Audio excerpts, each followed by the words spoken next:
Hello, guys. Welcome to this new series on the philosophy of Arthur Schopenhauer. I will be reading and commenting on his work on human nature, published in English in 1897 by Thomas Bailey Saunders. It is in this volume, The Essays of Schopenhauer, which you may be able to find used online fairly easily. In this video, I will introduce the book and the first essay. We'll go through the first part of the essay on human nature. In it, Schopenhauer will first discuss the difference between internal and external significance and argue against a kind of crude materialism that may be out there in the 19th century. He will directly attack Kantian and Platonic ethical theory and their table of virtues, and present his own alternative in outline and compare it to certain Eastern systems of thought, the Eastern religions and their different cardinal virtues. He'll conclude the section we're looking at today by talking about the tension between envy and sympathy, this being a kind of axis along which much of our moral life takes place. We'll hear a lot more about both of those virtues, both of those virtue and vices later in the essay. Let me begin by telling you a bit more about this book on human nature. This is another creation, a kind of hybrid creation by T. Bailey Saunders, translating the work and selecting some of Schopenhauer's late essays from Perugia and Paralipomena to translate into English under his own titles. This book first appeared in English in 1897, as near as I can determine. It contains 6 essays, the first of which has the same title as the book, on human nature. I'll begin by reading the brief translator's preface. Here's what Saunders writes. The following essays are drawn from the chapters entitled Zur Ethik and Zur Rechtslehre und Politik, which are to be found both in Schopenhauer's Perugia and in his posthumous writings. As in my previous volumes, so also in this, I have omitted a few passages which appeared to me to be either antiquated or no longer of any general interest. For convenience sake, I have divided the original chapters into sections, which I have had to name, and I have also had to invent a title which should express their real scope.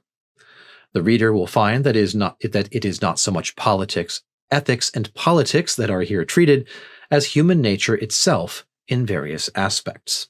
T.B.S. Thomas Bailey Saunders, the translator and the compiler-editor of this work. And now here's Schopenhauer, the beginning of the essay, on human nature. Truths of the physical order may possess much external significance, but internal significance they have none. The latter is the privilege of intellectual and moral truths, which are concerned with the objectivation of the will in its highest stages, whereas physical truths are concerned with it in its lowest. For example, if we could establish the truth of what up till now is only a conjecture, namely that it is the action of the sun which produces thermoelectricity at the equator, that this produces terrestrial magnetism, and that this magnetism again is the cause of the aurora borealis, these would be truths externally of great, but internally of little significance. On the other hand, examples of internal significance are furnished by all great and true philosophical systems, by the catastrophe of every good tragedy, nay, even by the observation of human conduct in the extreme manifestations of its morality and immorality, of its good and its evil character. For all these are expressions of that reality which takes outward shape as the world, and which, in the highest stages of its objectivation, proclaims its innermost nature. I'll stop here at this point, because I think Schopenhauer is linking up what he's going to be saying about ethics and virtue here and about human nature with his deeper metaphysics of will. And here I may slip into this. Saunders uses the word objectivation, which is difficult for me to say. I'm used to saying objectification. This is the will, the thing in itself, this kind of mysterious force or energy which is beyond comprehension, sort of the blind striving, which is the ultimate reality of human existence and of everything that exists, takes on its role as object. It enters this world, we might say, and becomes real in the sense that we directly sense and can recognize. And he's distinguishing between external significance, which would be the physical world, the world beyond our minds, which is the objectification of will at a fairly low level. It's kind of primitive in the sense that will takes on the form of matter. In human souls, in the human psyche, in a human mind, in the human sort of striving towards its goal, towards its project, its existence, human psychology, we have the same will, the same energy, but manifest at a much higher and more complicated, more subtle level. So when he speaks of internal and external significance, he's repeating an insight I've also heard Pascal make, right? Pascal said, all the truths of science won't console me for lack of some key truth about God. Now, Schopenhauer is not going to work within that same Christian paradigm, but he is saying that we find the internal significance is in philosophical systems, it's in great works of art, it's in tragedy, it's in our observation of moral heroism and moral villainy at the extremes. Those are the places where we really feel the reality of existence, of human existence, most deeply, not in these scientific truths about the aurora borealis or about the activity of the sun on the earth. Those things are true and they're important as far as they go.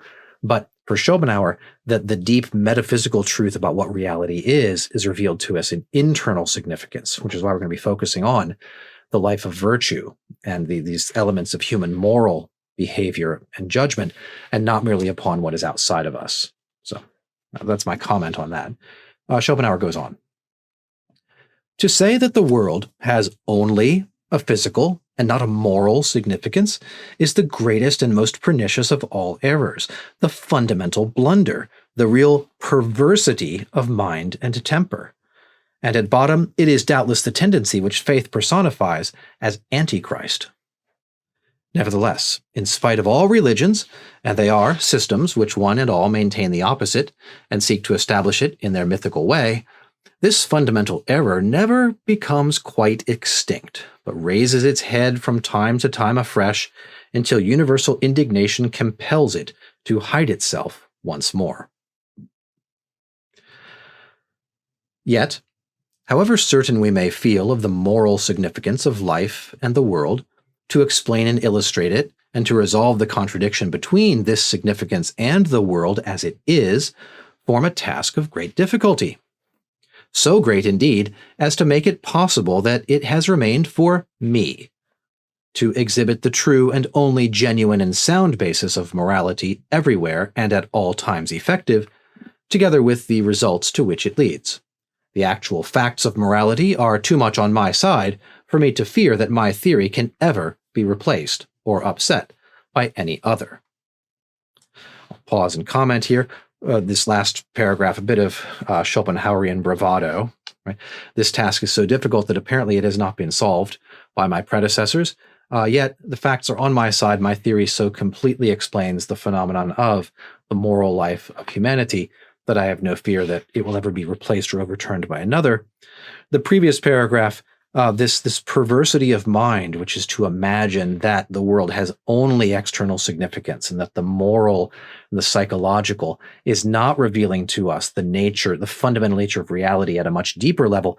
That's the pernicious error that all the religions of the world have been unable to completely banish. They slam it back down again whenever it crops up, but it snakes its head back up again. And so it falls to Arthur Schopenhauer now here to give the most comprehensive expression of his insight into the facts of morality, their internal significance, the laws and rules that govern them in our moral life, so that we can, if not defeat, at least beat back this monster of this pernicious error once again. Curiously here, note, of course, Schopenhauer, an atheist, strongly on the side of world religion in this fight against people who perniciously deny the importance of the internal significance of things.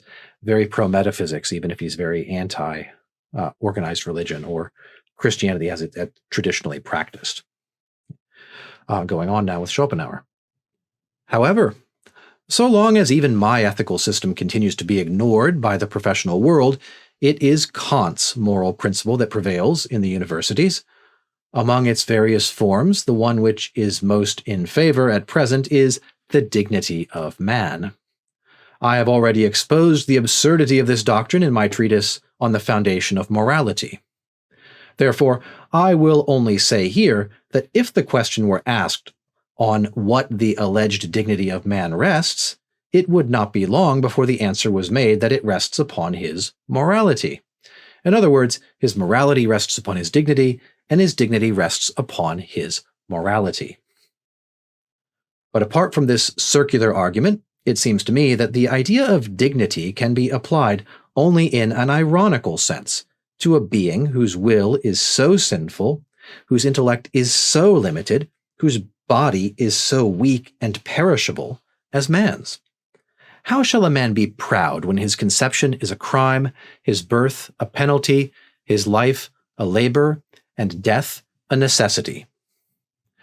And here Schopenhauer quotes two lines in Latin which essentially say in Latin exactly what he's just said here in German, and now as I've said in English: quid superbit homo, cuius concepto culpa, nasci poena labor vita necesse mori. Pardon my Latin. Back to Schopenhauer now. Therefore, in opposition to the... actually, let me pause here before I go on. What Schopenhauer has just done is to... since I've solved this problem, and I'm going to give you my solution, but my solution is ignored by the professors of philosophy. They prefer Kant, but Kant grounds human morality on dignity, except when we begin to inquire into the foundation of dignity, we discover that man has dignity because he is capable of morality, and that this is absurd and circular. But even besides the circularity of the argument used to establish it, consider that the idea of dignity, he says, ironical only for a being with a sinful will, a limited intellect, a weak and perishable body. What do we have to be proud of? So this is Schopenhauer rebuking Kant's sort of overly optimistic vision of the human race. So both empirically and in terms of the logic of his argument, Kant's appeal to dignity, he thinks, fails. So going on now. Therefore, in opposition to the above-mentioned form of the Kantian principle, I should be inclined to lay down the following rule. When you come into contact with a man, no matter whom, do not attempt an objective appreciation of him according to his worth and dignity. Do not consider his bad will or his narrow understanding and perverse ideas, as the former may easily lead you to hate and the latter to despise him. But fix your attention only upon his sufferings, his needs, his anxieties, his pains. Then you will always feel your kinship with him. You will sympathize with him, and instead of hatred or contempt, you will experience the commiseration that alone is the peace to which the gospel calls us. The way to keep down hatred and contempt is certainly not to look for a man's alleged dignity, but on the contrary, to regard him as an object of pity.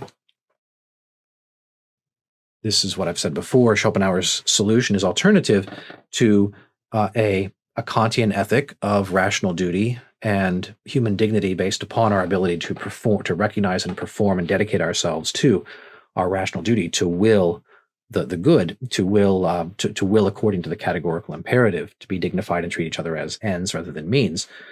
Schopenhauer says that that's not going to work. But look at the suffering of your fellow man. Look at his needs and his pains and his insufficiencies, and you will awaken what Schopenhauer thinks is the true foundation of morality, which is sympathy. You will recognize another like yourself. Right? Your heart, your feelings will go out to him, and now you have the basis for ethical action. So far more than looking for dignity, you will not find dignity in this world. Humans are too awful to be appreciated as dignified. Now, Schopenhauer goes on. The Buddhists, as the result of the more profound views which they entertain on ethical and metaphysical subjects, start from the cardinal vices and not the cardinal virtues, since the virtues make their appearance only as the contraries or negations of the vices. According to Schmidt's History of the Eastern Mongolians, the cardinal vices in the Buddhist scheme are 4: lust, indolence, anger, and avarice. But probably instead of indolence, we should read pride, for so it stands in the Lettres Edificantes et Curieuses, where envy or hatred is added as a 5th. I am confirmed in correcting the statement of the excellent Schmidt by the fact that my rendering agrees with the doctrine of the Sufis, who are certainly under the influence of the Brahmins and Buddhists. The Sufis also maintain that there are 4 cardinal vices, and they arrange them in very striking pairs, so that lust appears in connection with avarice and anger with pride. The four cardinal virtues opposed to them would be chastity and generosity, together with gentleness and humility.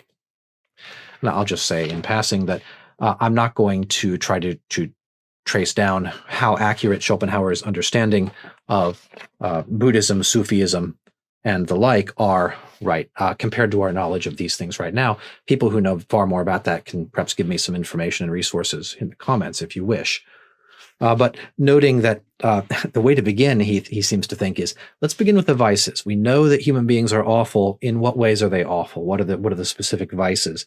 And then virtues would appear in opposition to these. He's going to go on now to attack Plato. Here's what Schopenhauer writes.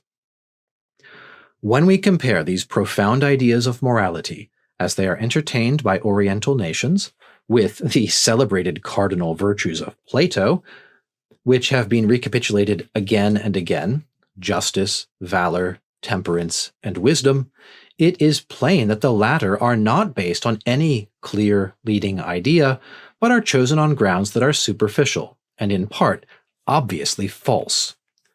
Virtues must be qualities of the will, but wisdom is chiefly an attribute of the intellect. Sophrosune, which Cicero translates temperantia, is a very indefinite and ambiguous word, and it admits, therefore, of a variety of applications. It may mean discretion, or abstinence, or keeping a level head. Courage is not a virtue at all, although sometimes it is a servant or instrument of virtue, but it is just as ready to become the servant of the greatest villainy. It is really a quality of temperament. Even Goelinx, in his preface to this Ethics, condemned the Platonic virtues and put the following in their place: diligence, obedience, justice, and humility, which are obviously bad. The Chinese distinguish 5 cardinal virtues: sympathy, justice, propriety, wisdom, and sincerity. The virtues of Christianity are theological, not cardinal: faith, love, and hope.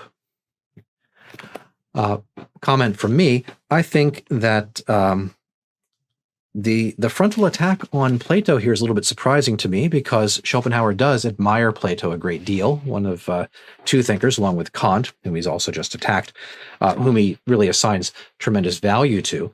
But he thinks Plato is just absolutely, completely off base with respect to the 4 cardinal virtues.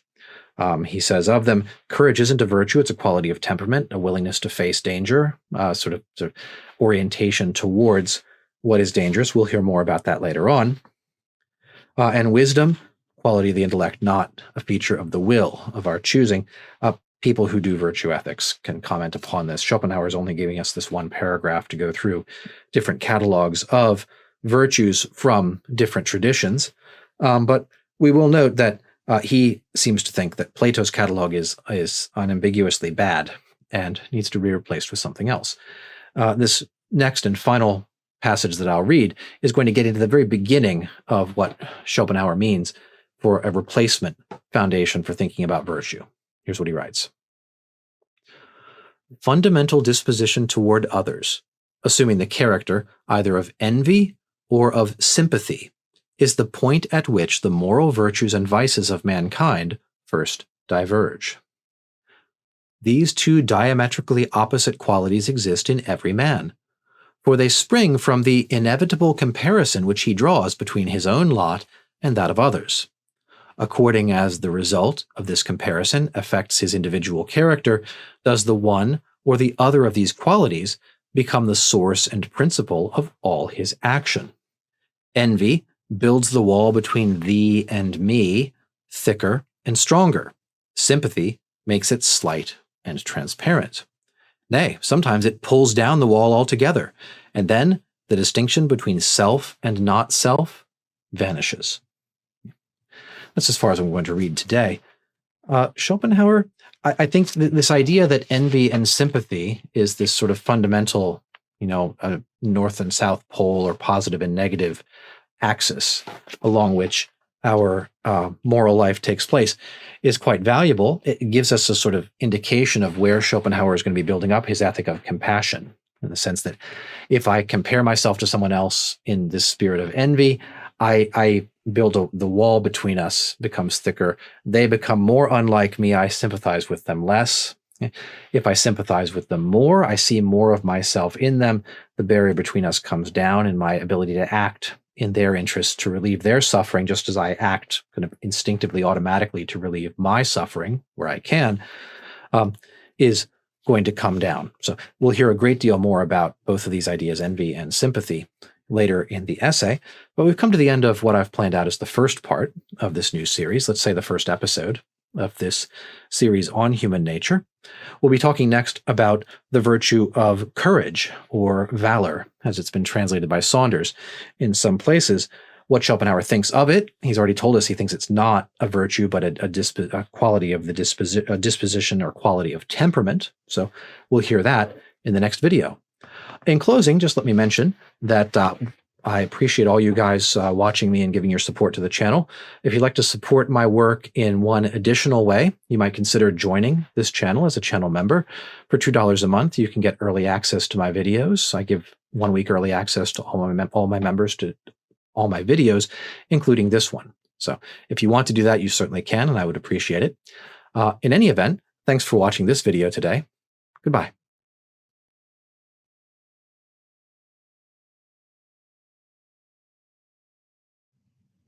Hi. In this part of the essay, Human Nature, Schopenhauer discusses courage. He will begin by telling us why courage is not a Christian or modern virtue, though it was considered a virtue by the ancients. He will identify virtue as a type of patience, or related to patience, and in that way related to the virtues. And he'll give us, I think, a fascinating argument about why courage must have a transcendental and metaphysical basis, and not a merely immanent or empirical one. Stick around to the end of the video where we'll hear Schopenhauer discuss how it is that Christianity has permanently changed and narrowed our understanding of the term virtue. Here's what he writes. Valor, which has been mentioned as a virtue, or rather the courage on which it is based, for valor is only courage in war. And I'll mention here just in passing that the two German words he's using here are Tapferkeit for valor and Muth or Mut for courage.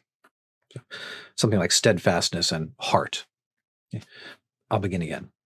Valor, which has been mentioned as a virtue, or rather the courage upon which it is based, for valor is only courage in war, deserves a closer examination. The ancients reckoned courage among the virtues and cowardice among the vices. But there is no corresponding idea in the Christian scheme, which makes for charity and patience, and in its teaching forbids all enmity and even resistance. The result is that with the moderns, courage is no longer a virtue.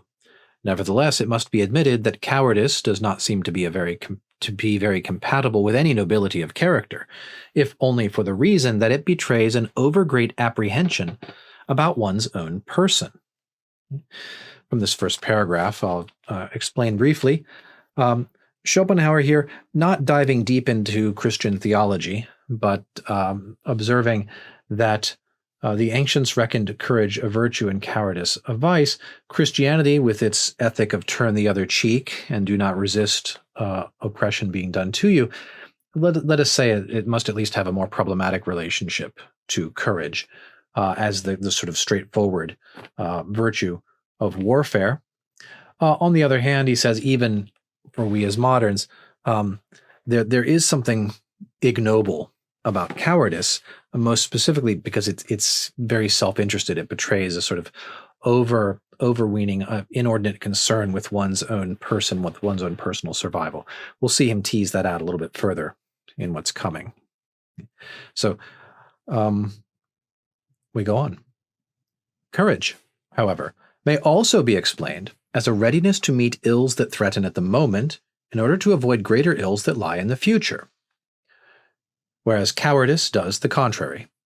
But this readiness is the same quality as patience, for patience consists in the clear consciousness that greater evils exist than those which are present, and that any violent attempt to flee from or guard against the ills we have may bring the others upon us. Courage then would be a kind of patience. And since it is patience that enables us to practice forbearance and self-control, courage is, through the medium of patience, at least akin to virtue. It's kind of interesting reasoning here that courage, not a virtue directly, but something like a virtue, something related to the virtues, because it is the same, has the same quality as patience. I want to think through this. What is Schopenhauer telling us here? Courage, if we think of courage as a preference to meet current evils in order to avoid future evils, Schopenhauer is saying, and the coward, of course, prefers to postpone the current evil in doing so, embraces or runs the risk of flees into the further evil. Patience is the clear consciousness that there are greater evils in this world than the ones that we currently suffer. So I may be suffering in some way right now, but I take courage by recognizing that things could be worse. And if I attempt to remedy the current evil by fleeing from it, I would be inviting some still greater evil.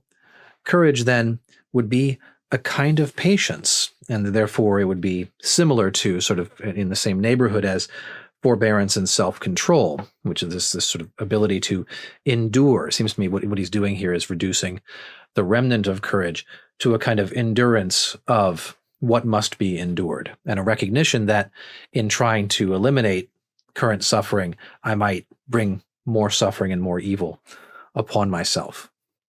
It's a very kind of Schopenhauerian understanding, thinking here that all of life is suffering. The most basic fact in life is suffering. An attempt to escape from suffering, I would reach more suffering. Well, there's your courage right there, the courage to endure what is present. We'll go on to the next paragraph now. Schopenhauer writes, "But perhaps courage admits of being considered from a higher point of view. The fear of death may in every case be traced to a deficiency in that natural philosophy, natural and therefore resting on mere feeling, which gives a man the assurance that he exists in everything outside him just as much as in his own person, so that the death of his person can do him little harm. But it is just this very assurance that would give a man heroic courage, and therefore, as the reader will recollect from my Ethics, courage comes from the same source as the virtues of justice and humanity." I'm going to pause there in the middle of this paragraph and try to explain what I think he's doing here.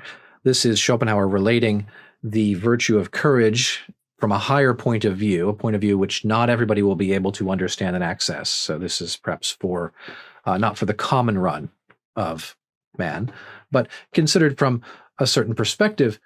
Consider the fear of death comes from a deficiency in natural philosophy, which he identifies with feelings. Let us say a deficiency in a feeling that would and can come to us naturally. What is this deficiency of feeling? The feeling that the person who fears death is lacking is the recognition, the feeling, the sort of gut intuition that he exists in everything outside of him just as much as in his own person. This is the sort of the unity of all being. And therefore, the death of his own particular self, this particular body, doesn't really mean that much. I want to emphasize here, this is not an intellectual recognition. This is not a conclusion that one arrives at through argument. This, for Schopenhauer, is taking place at the level of feeling. This is the basis for his ethic of compassion, if we go into that elsewhere in these essays. The recognition that all is one, that my existence as the thing in itself, as will, is the same. This is what allows me to identify with your suffering. I can be compassionate towards you because I see that in some important, real sense, your suffering and my suffering are not the sufferings of separate beings. Okay, that's the unity of everything at the level of will and of the thing in itself. So that it is this recognition that gives a man heroic courage. It's also the source, he says, of justice and humanity, sort of humanitarian spirit, love of mankind. This is where nobility of character comes from, in self-sacrifice. I can sacrifice myself because what is my life? in the grand scheme of things. It's unimportant. I can throw it into the balance and risk it in battle and combat in some other way for the good of the human race. Continuing with Schopenhauer now. This is, I admit, to take a very high view of the matter, but apart from it, I cannot well explain why cowardice seems contemptible, and personal courage a noble and sublime thing. For no lower point of view enables me to see why a finite individual, who is everything to himself, nay, who is himself even the very fundamental condition of the existence of the rest of the world, should not put his own preservation above every other aim. It is then an insufficient explanation of courage to make it rest only on utility, to give it an empirical and not a transcendental character. A little bit of more Schopenhauerian philosophy going on here, but why think of this feeling of the unity of all things, this recognition of the sort of breakdown between the barrier between the self and the not self, between self and other? Why is that so important? Because if we adopt a lower, more base point of view, well, consider this from sort of a crude Darwinian perspective, right? How am I going to continue to live if I die, right? How am I going to succeed at propagating, et cetera, if I risk death? It looks, from an empirical level, it looks like cowardice would be a virtue, in the sense that it would be important for me to avoid threats to my life at all cost, at the cost especially of other people, if need be. But the praise we have, the sort of admiration we have for personal courage and the contempt we have for cowardice only makes sense, Schopenhauer is saying, if these things have a transcendental, or I would say a metaphysical basis, if they reach beyond the survival of the single individual in this body, in this space and time, etc., if they reach to the fundamental reality that lies behind all of these appearances. So if the individual thinks only of himself, especially as himself as the condition for the existence of his whole world, thinking here sort of like in German idealist terms, right? My world only exists as long as I continue to exist. It would seem that my personal existence, therefore, is like the king in my chess match, right? I need to sacrifice every other piece in order to preserve the king on the board. But that's not the way that it is, Schopenhauer is saying. We admire personal courage and we disdain personal cowardice. Why is it? It's because this chessboard with the king, that is my ego, is not the ultimate playing board. There's a reality behind it, the reality of will, where all things are united, and where therefore, having had that sort of breakthrough of feeling and identified, had that key realization, now I can perform heroic and just and courageous and humane deeds. So that's what he means by the transcendental basis of courage, I think. Going on now with Schopenhauer's text.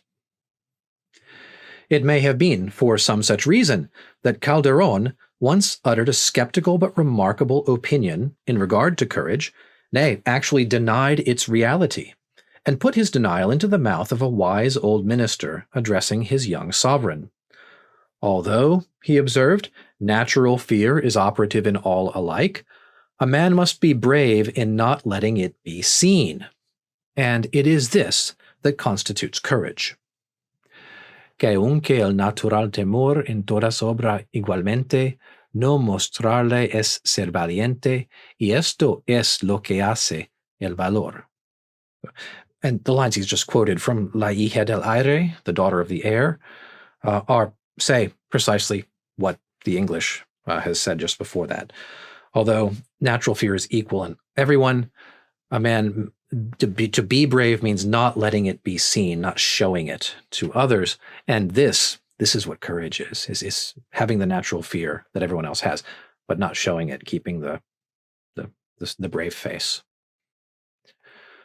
In regard to the differences, which I have mentioned, between the ancients and the moderns, in their estimate of courage as a virtue, it must be remembered that by virtue, virtus, arete, the ancients understood every excellence or quality that was praiseworthy in itself. It might be moral or intellectual or possibly only physical. But when Christianity demonstrated that the fundamental tendency of life was moral, it was moral superiority alone that henceforth attached to the notion of virtue. Meanwhile, the earlier usage still survived in the elder Latinists, and also in Italian writers, as is proved by the well-known meaning of the word virtuoso. The special attention of students should be drawn to this wider range of the idea of virtue amongst the ancients, as otherwise it might easily be a source of secret perplexity. I may recommend two passages preserved for us by Strobaeus, which will serve this purpose. One of them is apparently from the Pythagorean philosopher Metopos, in which the fitness of every bodily member is declared to be a virtue. The other pronounces that the virtue of a shoemaker is to make good shoes. This may also serve to explain why it is that in the ancient scheme of ethics, virtues and vices are mentioned, which find no place in ours. That's the end of the passage I'm going to read for today. And in it, after the quote from Calderón de la Barca, the Spanish playwright, we have his reminder here of what is, for me, in the classroom, something of a commonplace. I teach beginning philosophy, intro to philosophy, every year. And the wider range of the word arete for the Greeks is something that I teach quite commonly. And Schopenhauer, I think, here sums it up reasonably well. When the Greeks talk about virtue or arete, they mean an excellence, a quality praiseworthy in itself, the quality that makes something to be excellent of its kind. It doesn't have to be a moral quality, it could be a physical quality. The standard example in teaching Aristotle is that the arete, the excellence of a knife, the virtue of a knife is sharpness. It's what allows the knife to do what knives do by being sharp. And the virtue of a shoemaker is he makes good shoes. That's his virtue. The shoemaker has a sort of shoemakerish virtue. Some inferior shoemaker would be lacking in that kind of virtue. So this is the use of the word arete or virtue to mean excellence generally. The interesting note here is his historical claim is that Christianity, the coming of Christianity, has narrowed that range to just moral virtue, just the virtues of human character and that drive ethical action. And that's on the basis of, I think Schopenhauer here approves of this, that's on the basis of Christianity demonstrated that the fundamental tendency of life was moral. I think Schopenhauer agrees with that, by and large, that the fundamental element of life, of all of reality, is the moral existence of human beings. Perhaps I'm overreading Schopenhauer on exactly that point, but I think it's important to recollect for all people who are reading ancient virtue theory. When the ancients talk about virtue, they're talking about a quality of excellence, which can apply to many different things, not just human beings. It can apply to the part, right? The virtue of my kidney would be presumably that it cleans poisons from my blood.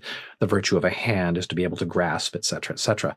So the qualities that cause something to be able to perform its function excellently, consistently, and well would be virtue. Now, when we think of virtue in German in Schopenhauer's time and in English in our own time, we think of virtue as a much narrower set of moral qualities. That may explain why that when the ancients talk about virtue, they have a vocabulary of virtue that's much larger and more expansive than the one that we use right now.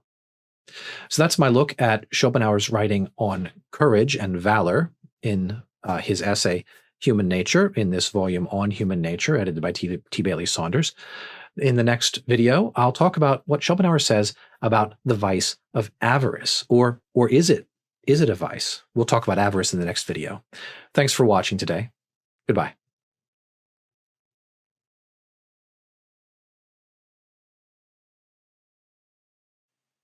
Hi, welcome back to On Human Nature. In this episode, Schopenhauer will discuss avarice and whether it's a vice. Other translations give the English as miserliness, tightness with money, meanness.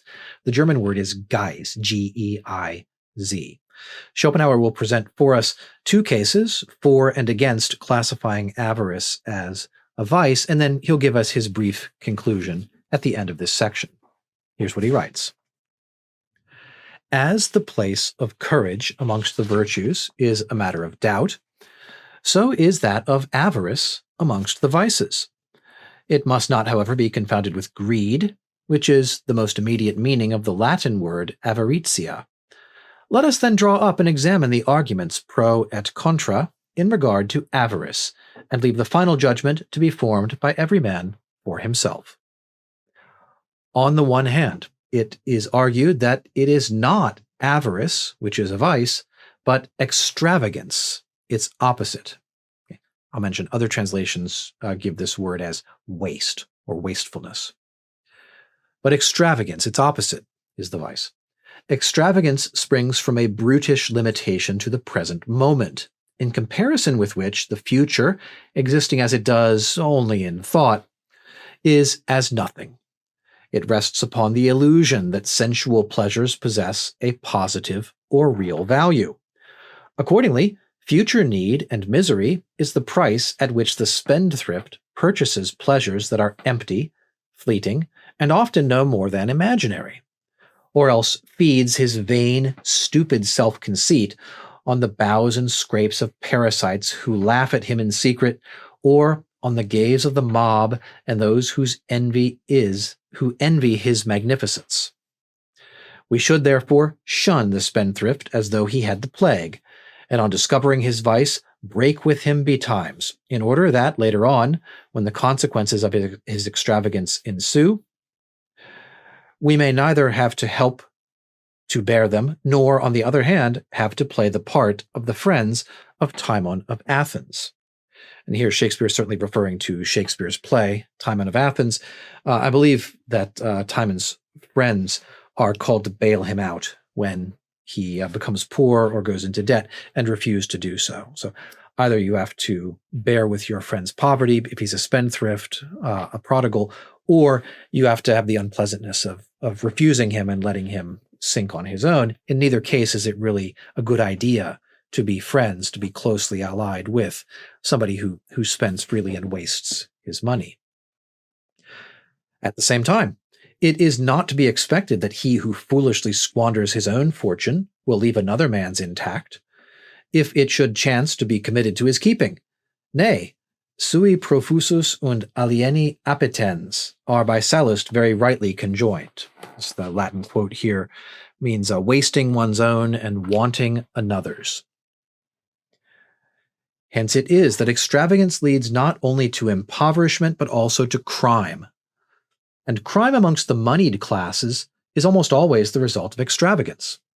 It is accordingly with justice that the Koran declares all spendthrifts to be brothers of Satan. I'm about halfway through Schopenhauer's first case about avarice here, and I'll just remark that he's identified if we believe that avarice is not a vice, we'd say it's the opposite of avarice, not hoarding money, but giving money away freely, spending money loosely, being like the grasshopper in the story of the grasshopper and the ant, for people who know that fable or fairy tale. It's the prodigal, the one who spends too freely, who is really wretched and vicious.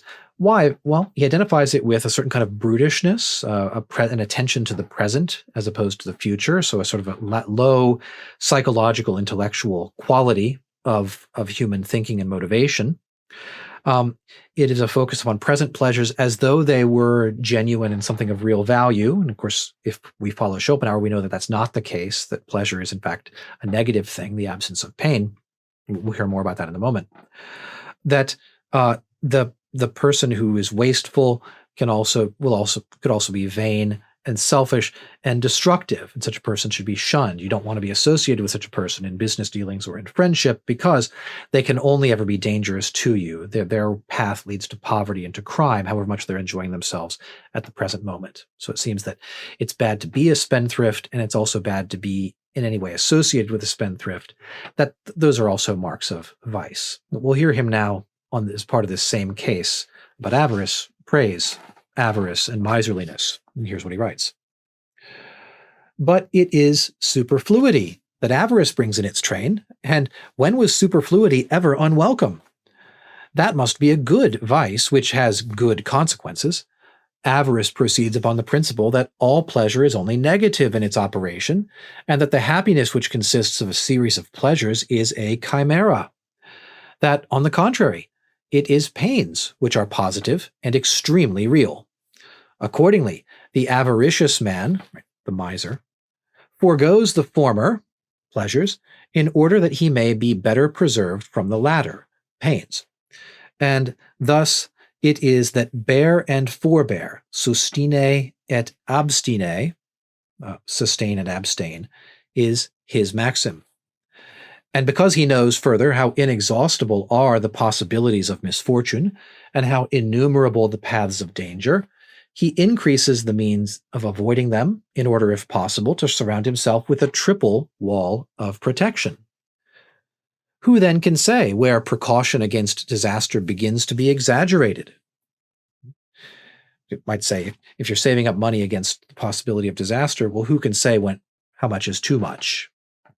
However much you have, having more will be still further insulation against an even larger disaster. Back to Schopenhauer. He alone who knows where the malignity of fate, who then can say where precaution against disaster begins to be exaggerated? He alone who knows where the malignity of fate reaches its limit.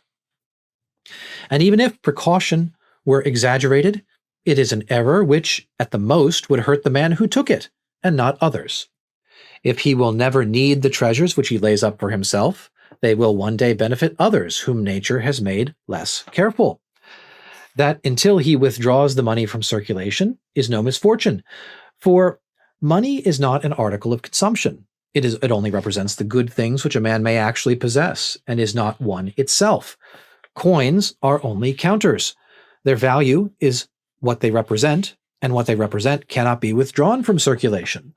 Moreover, by holding back the money, the value of the remainder which is in circulation is enhanced by precisely the same amount. Even though it be the case, it is said that many a miser comes in the end to love money itself for its own sake, it is equally certain that many a spendthrift, on the other hand, loves spending and squandering for no better reason. Friendship with a miser is not only without danger, but it is profitable, because of the great advantages it can bring. For it is doubtless those who are nearest and dearest to the miser, who on his death will reap the fruits of the self-control which he exercised.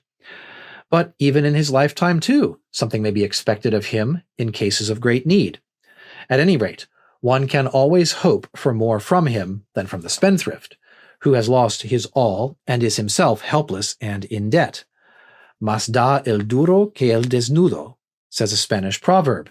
The man who has a hard heart will give more than the man who has an empty purse. The upshot of all this is that avarice is not a vice.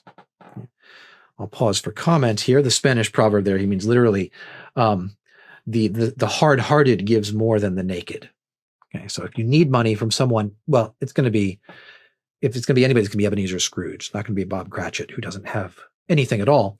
In fact, this was written doubtless before A Christmas Carol, but it'd be interesting to sort of put Dickens' assumptions and characterizations of Ebenezer Scrooge alongside this perhaps somewhat ironical praise of the miser. What does the miser do? Well, let's see. What's so good about this? Well, he has lots of money. When is that ever a bad thing? He has superfluity, an abundance of things. He does identify this view of avarice with his own, Schopenhauer's view, that the pleasures of the moment, physical pleasures, are illusory and imaginary, so that they're not a genuine good. They're that only pain is real. And so the miser very wisely recognizes that he should use his resources to insulate himself against pain, including future pains, by giving up pleasures, especially present pleasures of the flesh. Okay? So we must sustain and abstain, bear and forbear. Let's see. He builds up protection for himself, which who knows how much is enough? Well, only he who knows the malignity of fate at its limit. And the point there is that the malignity of fate has no limit. There is no limit, the sufferings to which the world will subject you. So there's no outsider who can say objectively, that's enough, you have enough money. You don't ever have enough. According to this sort of vision of avarice as being no vice, perhaps even a virtue. If his precautions exaggerate, if he hurts anybody, he hurts only himself, right? Who is hurt by Ebenezer Scrooge? Well, it's Scrooge who's not using the money that he has to enjoy himself, but who's hurt besides Scrooge in that case. And his heirs may benefit, right? People who benefit, withholding money from circulation slightly raises the value of the current money in circulation. And people who inherit his money will eventually have the use of it, so it's not as though it's completely destroyed by his hoarding it. And it is then, we might also say, not dangerous, but actually helpful to be friends with or relatives with a miser, because not only might he leave you what he's got when he dies, he might be able to help you out if you can appeal to him. He certainly has the resources to help out, unlike the prodigal, the spendthrift, who is in debt and can't help you at all with anything but kind wishes. So the Spanish proverb, right? The skinflint gives more than the naked. The upshot of all this, he says, is avarice is not a vice. So we've had now the statement in defense of avarice. Here is Schopenhauer's statement against it. On the other side, it may be said that avarice is the quintessence of all vices. When physical pleasures seduce a man from the right path, it is his sensual nature, the animal part of him, which is at fault. He is carried away by its attractions, and overcome by the impression of the moment, he acts without thinking of the consequences. When, on the other hand, he is brought by age or bodily weakness to the condition in which the vices that he could never abandon end by abandoning him, that is the vices of lust, right? The fire in the blood goes out, and his capacity for physical pleasure dies, if he turns to avarice, the intellectual desire survives the sensual. Money, which represents all the good things of this world, and is these good things in the abstract, now becomes the dry trunk overgrown with all the dead lusts of the flesh, which are egoism in the abstract. They come to life again in the love of mammon. The transient pleasure of the senses has become a deliberate and calculated lust of money, which, like that to which it is directed, is symbolical in its nature, and like it, indestructible. This obstinate love of the pleasures of the world, a love which, as it were, outlives itself, this utterly incorrigible sin, this refined and sublimated desire of the flesh, is the abstract form in which all lusts are concentrated, and to which it stands like a general idea to individual particulars. Accordingly, avarice is the vice of age, just as extravagance is the vice of youth. That's the end of this attack on avarice as a vice. Some fine writing, I think, in here. This image, especially the dry trunk overgrown with all the dead lusts of the flesh. You just sort of see the hollowed out, rotting tree trunk with the dead vines of one's sensual natures and lusts all over it. And this is what the miser embraces. So the case here is that avarice is not only a vice, it's one of the worst of vices, because it essentially takes what is a sort of natural biological failing of the passionate man who's just falls to lust because his natural brutish animal desire overwhelms him and he does it without thinking. The miser is somebody who no longer has that excuse, that sort of natural, sort of low-born excuse, the low part of his nature excuse. He spiritualizes and sublimates his lust and his desire into this abstract thing, which is money. And money now represents all the things, all the women that I can't have anymore, and now I want it even more. And so we have a kind of higher level psychological, spiritual vice of lust for money that replaces the lust of the flesh. And this, in some ways, it's more human, it's more intellectual, and it's worse, right? The corruption of the better falls even lower than this sort of basic animal corruption, which is entirely natural and understandable. I mean, we all know what it's like.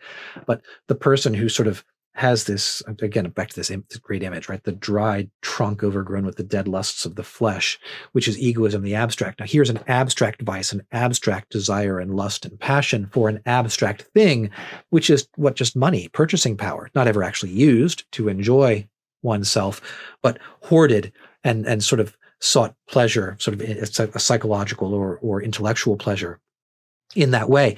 That's vice. That's worse. One shouldn't do that. Okay, so a spiritual critique of what we might say is a kind of spiritual intellectual vice. Okay? And especially a vice of age, when the ability of the flesh to sort of indulge itself is lower or perhaps entirely extinguished. So now, having stated both cases, pro and con, for avarice as a vice, Schopenhauer gives us his brief judgment at the end, and here it is.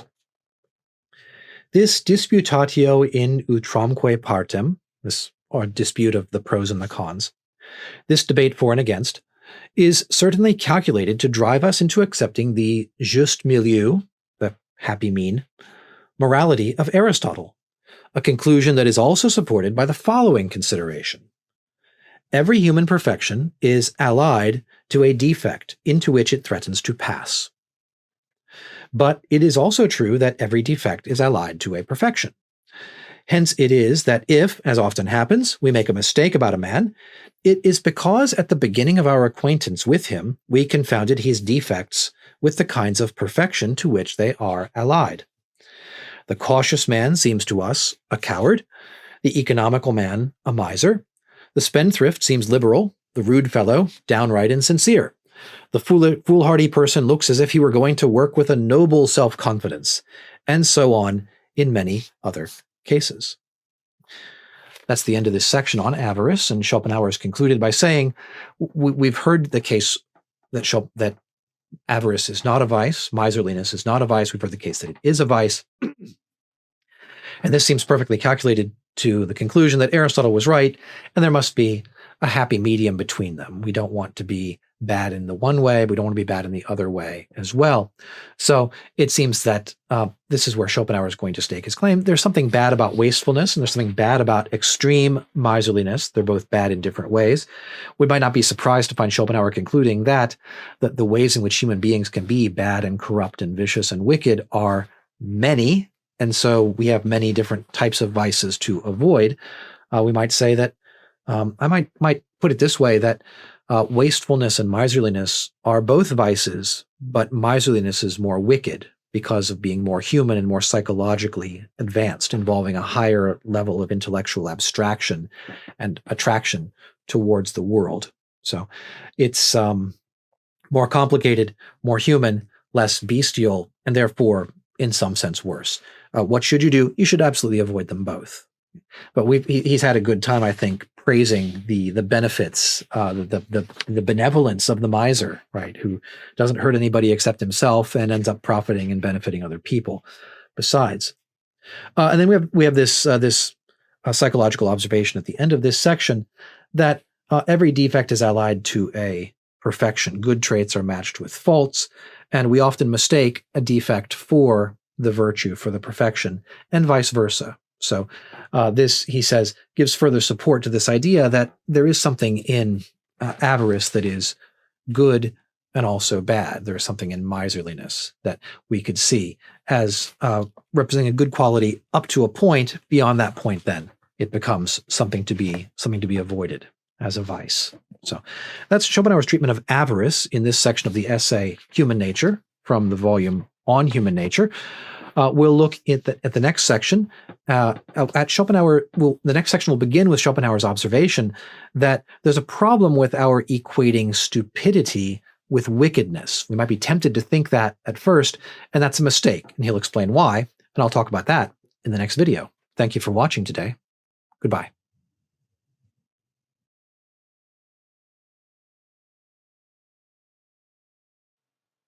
Hi, welcome back to On Human Nature. In this episode, we'll hear Schopenhauer do two things. First, he's going to talk about the relation between stupidity and evil, between intellectual incapacity and moral baseness, moral wickedness. He's going to explain why he thinks it's a mistake to suppose that those two things are identical or that they spring from the same cause, that they always appear together. In the second half of this episode, he'll be talking about masks and the masquerade of this world as a sort of fundamental feature of social life. Nothing is genuine. Everyone, or almost everyone, is wearing a mask or multiple masks of different kinds. And this is an important reality to recognize early in your life if you're going to get on well in the world. Okay. And that section will conclude with a paragraph that I think some of you have heard before. So we'll get to that. So here's how he begins. No one can live long among men without feeling drawn again and again to the tempting supposition that moral baseness and intellectual incapacity are closely connected, as though they both sprang direct from one source. That, however, is not so, I have shown in detail. Footnote: in my chief work, Volume 2, Chapter 19. Now, I actually happen to have Volume 2 of Schopenhauer's World as Will on the shelf here behind me. Let me grab that real quick. This is the E.F.J. Payne translation, Volume 2 of World as Will, the red cover. He said Chapter 19. Let's find that here real quick and just see what it's about and what Schopenhauer is telling us about intelligence. That chapter, Chapter 19 starts on page 201, on the primacy of the will in self-consciousness. So this looks like this chapter is about 44 pages long. So we will maybe take a look at that at some point in the future in another video. On the primacy of will in self-consciousness, consciousness is conditioned by the intellect. The intellect is a mere accident of our being, for it is a function of the brain. The brain, together with the nerves and spinal cord attached to it, is a mere fruit, a product, in fact, a parasite of the rest of the organism, insofar as it is not directly geared to the organism's inner working, but serves the purpose of self-preservation by regulating its relations with the external world. So it's the passage where we get one of the invocations of the brain as a kind of parasite riding atop the spinal column of the organism, not contributing in a direct way to its survival. So we'll take a look at that passage from World as Will, that chapter, at some point later on. But since Schopenhauer mentioned it, I wanted to take a detour into that. The suggestion that the brain is a kind of parasite maybe relates to this idea that intelligence is not that important, not that vital, maybe not a thing to be proud and boastful about. So let me go back to the text here. We might suppose that moral baseness and intellect are closely connected. That, however, is not the case. I have shown in detail. That it seems to be so is merely due to the fact that both are so often found together. And the circumstance is to be explained by the very frequent occurrence of each of them, so that it may easily happen for both to be compelled to live under one roof. At the same time, it is not to be denied that they play into each other's hands to their mutual benefit, and it is this that produces the very unedifying spectacle which only too many men exhibit, and that makes the world to go as it goes. Now, that is to say, we find intellectual incapacity and moral baseness frequently conjoined in people's lives. And why? That's because there is just so much of both of them in the world. They're bound to overlap in a large number of people, and that is the way the world is. A man who is unintelligent is very likely to show his perfidy, villainy, and malice, whereas a clever man understands how to conceal these qualities. And how often, on the other hand, does a perversity of heart prevent a man from seeing truths which his intelligence is quite capable of grasping? So just to round off that paragraph, we frequently, why do we observe stupidity and wickedness together? Well, the stupider a man is, the less he's able to hide his wickedness. And on the other hand, a man with a perverse heart will make himself stupid by refusing sort of stubbornly to see something which his intellect is capable of comprehending, but it's his moral qualities that hold him back and block him from acknowledging it, from seeing it. Now, Schopenhauer. Nevertheless, let no one boast. Just as every man, though he be the greatest genius, has very definite limitations in some one sphere of knowledge, and thus attests his common origin with the essentially perverse and stupid mass of mankind, so also has every man something in his nature which is positively evil.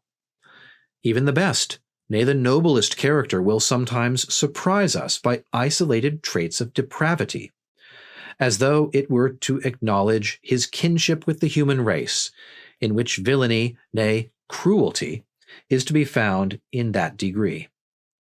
For it was just in virtue of this evil in him, this bad principle, that of necessity he became a man. And for the same reason, the world in general is what my clear mirror of it has shown it to be. So my take on this paragraph, that nobody should be too proud of their mind, of their intellect. Every intellectual is limited in some way. So nobody's an expert in everything, so there are limits to his knowledge. That's an element of the taking part in the sort of common run of humanity. You're as ignorant in some way as other people are. But morally as well, even the highest person, the noblest, has some perverse element of his character and will surprise us occasionally by doing something low or base or cruel. And this is in this way, just as you take part in the ignorance of the common people, you also take part in the wickedness of the common general run of the people. You are no better than the rest of us to some degree, and so don't begin thinking that your intelligence makes you good, that your superiority exempts you from this particular kind of depravity. It's kind of element here of Schopenhauer's ethic of compassion, right? Well, we're all in this together. That's the sort of fundamental fact, the thing which we would need to acknowledge first and foremost. So there is moral superiority is going to be one of those things that doesn't ever, you never might say completely escape the gravitational pull of your human nature. It's pulling you back down. We go on. But in spite of all this, the difference, even between one man and another, is incalculably great. And many a one would be horrified to see another as he really is. Ah, for some Asmodeus of morality, to make not only roofs and walls transparent to his favorites, but also to lift the veils of dissimulation, fraud, hypocrisy, pretense, falsehood, and deception, which is spread over all things, to show how little true honesty there is in the world, and how often, even where it is least to be expected, behind all the exterior outwork of virtue, secretly and in the innermost recesses, unrighteousness sits at the helm. It is just on this account that so many men of the better kind have four-footed friends. For to be sure, how is a man to get relief from the endless dissimulation, falsity, and malice of mankind, if there were no dogs into whose honest faces he can look without distrust? 2 points there. I did do some research on the question of Asmodeus. This is the name of a demon, obviously, for people who recognize the name. And the literary reference is just exactly what you'd expect from the context here. He asks for an Asmodeus of morality who would lift not only roofs and walls, make not only roofs and walls transparent, but people's hearts. So you can see behind the pretense that they put up to see exactly what they are, what they think, and what their sort of moral character is. There was a French novel of the early 1700s, which adapted an earlier Spanish novel, where Asmodeus, this demon, takes a young man on a flight through the air at night, and he makes the roofs of all of the houses of the city transparent so they can look down in and see what sort of wicked and depraved things the people are doing. So that's the literary reference there. I'll put a note to that, a link to that in the notes for this episode. And second, well, that's why we have dogs. Right, dogs, the simple, honest face of dogs. Some of you will know if you know Schopenhauer's biography. He had a poodle, like two poodles, both named Atma, whom he very much admired, thought of them as being excellent companions. There's some sketches, maybe I'll find one to put up on the screen, of Schopenhauer with his poodle. So why? As a relief from the wickedness of the world. So Schopenhauer here in good form. He continues. For what is our civilized world but a big masquerade, where you meet knights, priests, soldiers, men of learning, barristers, clergymen, philosophers, and I don't know what all, but they are not what they pretend to be. They are only masks, and as a rule, behind the masks you will find money-makers. By the way, the English, Schopenhauer uses the English word money-makers at that point. One man, I suppose, puts on the mask of law, which he has borrowed for the purpose from a barrister, only in order to be able to give another man a sound drubbing. A second has chosen the mask of patriotism and the public welfare with a similar intent. For all sorts of purposes, men have often put on the mask of philosophy and even of philanthropy, and I know not what besides. Women have a smaller choice.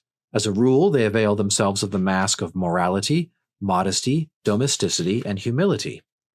Then there are general masks without any particular character attaching to them, like dominoes. Domino is a very plain mask, or what we think of as like a superhero mask, just covers the eyes. They may be met with everywhere, and of this sort is the strict rectitude, the courtesy, the sincere sympathy, the smiling friendship that people profess. The whole of these masks, as a rule, are merely, as I have said, a disguise for some industry, commerce, or speculation. It is merchants alone who in this respect constitute any honest class. They are the only people who give themselves out to be what they are, and therefore they go about without any mask at all, and consequently take a humble rank. So this first paragraph about masks and the masquerade, the world is false, even down to people wearing the mask of philosophy. Like, I am a philosopher. I said, well, what are you up to? And he says, generally some kind of industry, commerce, or speculation. People want money from each other. Curious to hear him say here, I sort of get it in one way that the merchants are the only honest ones because they are open about the fact that they want your money. Please give me your money. Here's my trade. Here's my appeal. In the age of 20th century American marketing, 21st century American marketing, we might think even the merchants now have got to put on the mask of, buy from me because I have an identity that you appreciate, or because of my sort of political tribal affiliation that you recognize. Give me your money for that reason. So perhaps even that is not the case any longer, maybe. But the fact that they wear no mask makes them, they take a low social status. Why? They won't play the status games. If they don't play the status games, you don't get the status. And so it's the merchant who says, please buy my wares. Well, all right, but you're just what you seem to be, and therefore you're pretty low down on the social totem pole in European society of the mid 19th century. Schopenhauer continues. It is very necessary that a man should be apprised early in life that it is a masquerade in which he finds himself. For otherwise, there are many things which he will fail to understand and put up with, nay, at which he will be completely puzzled, and that man longest of all, whose heart is made of better clay. Et meliore luto finxit procordia titan. Okay. And I looked that up in another translation. The Latin just says exactly what Schopenhauer said, whose heart Titan has made of better clay. So if you are the better sort of person, well, you're going to be like the innocent abroad, the babe in the woods, not understanding the social world, which is masquerade and falsity and fakeness. So the suggestion here, plainly, the education of the youth should certainly include an inauguration into the falsities of the social world. The fact that everybody's wearing a mask, everybody wants something from you, and they're lying constantly in order to try to get it from you.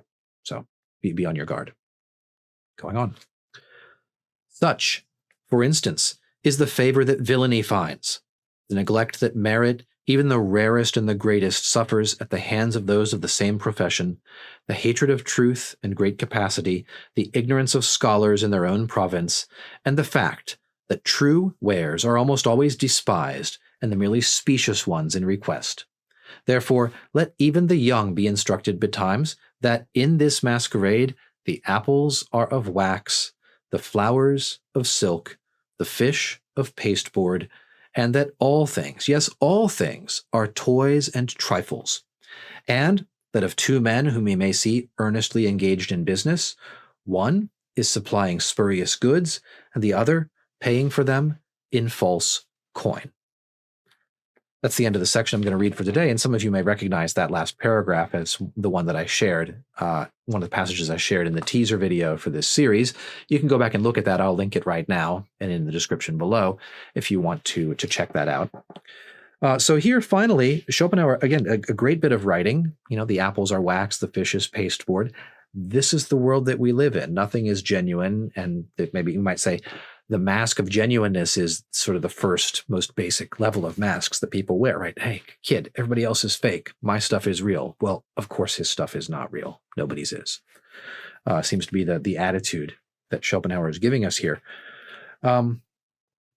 So we have then the conclusion of this set of thoughts about masks, that everything is false.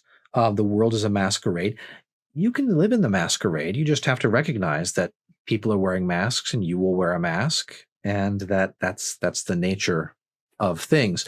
The masks are just part of the world. There is no world without masks, except for the merchants, but the merchants we despise.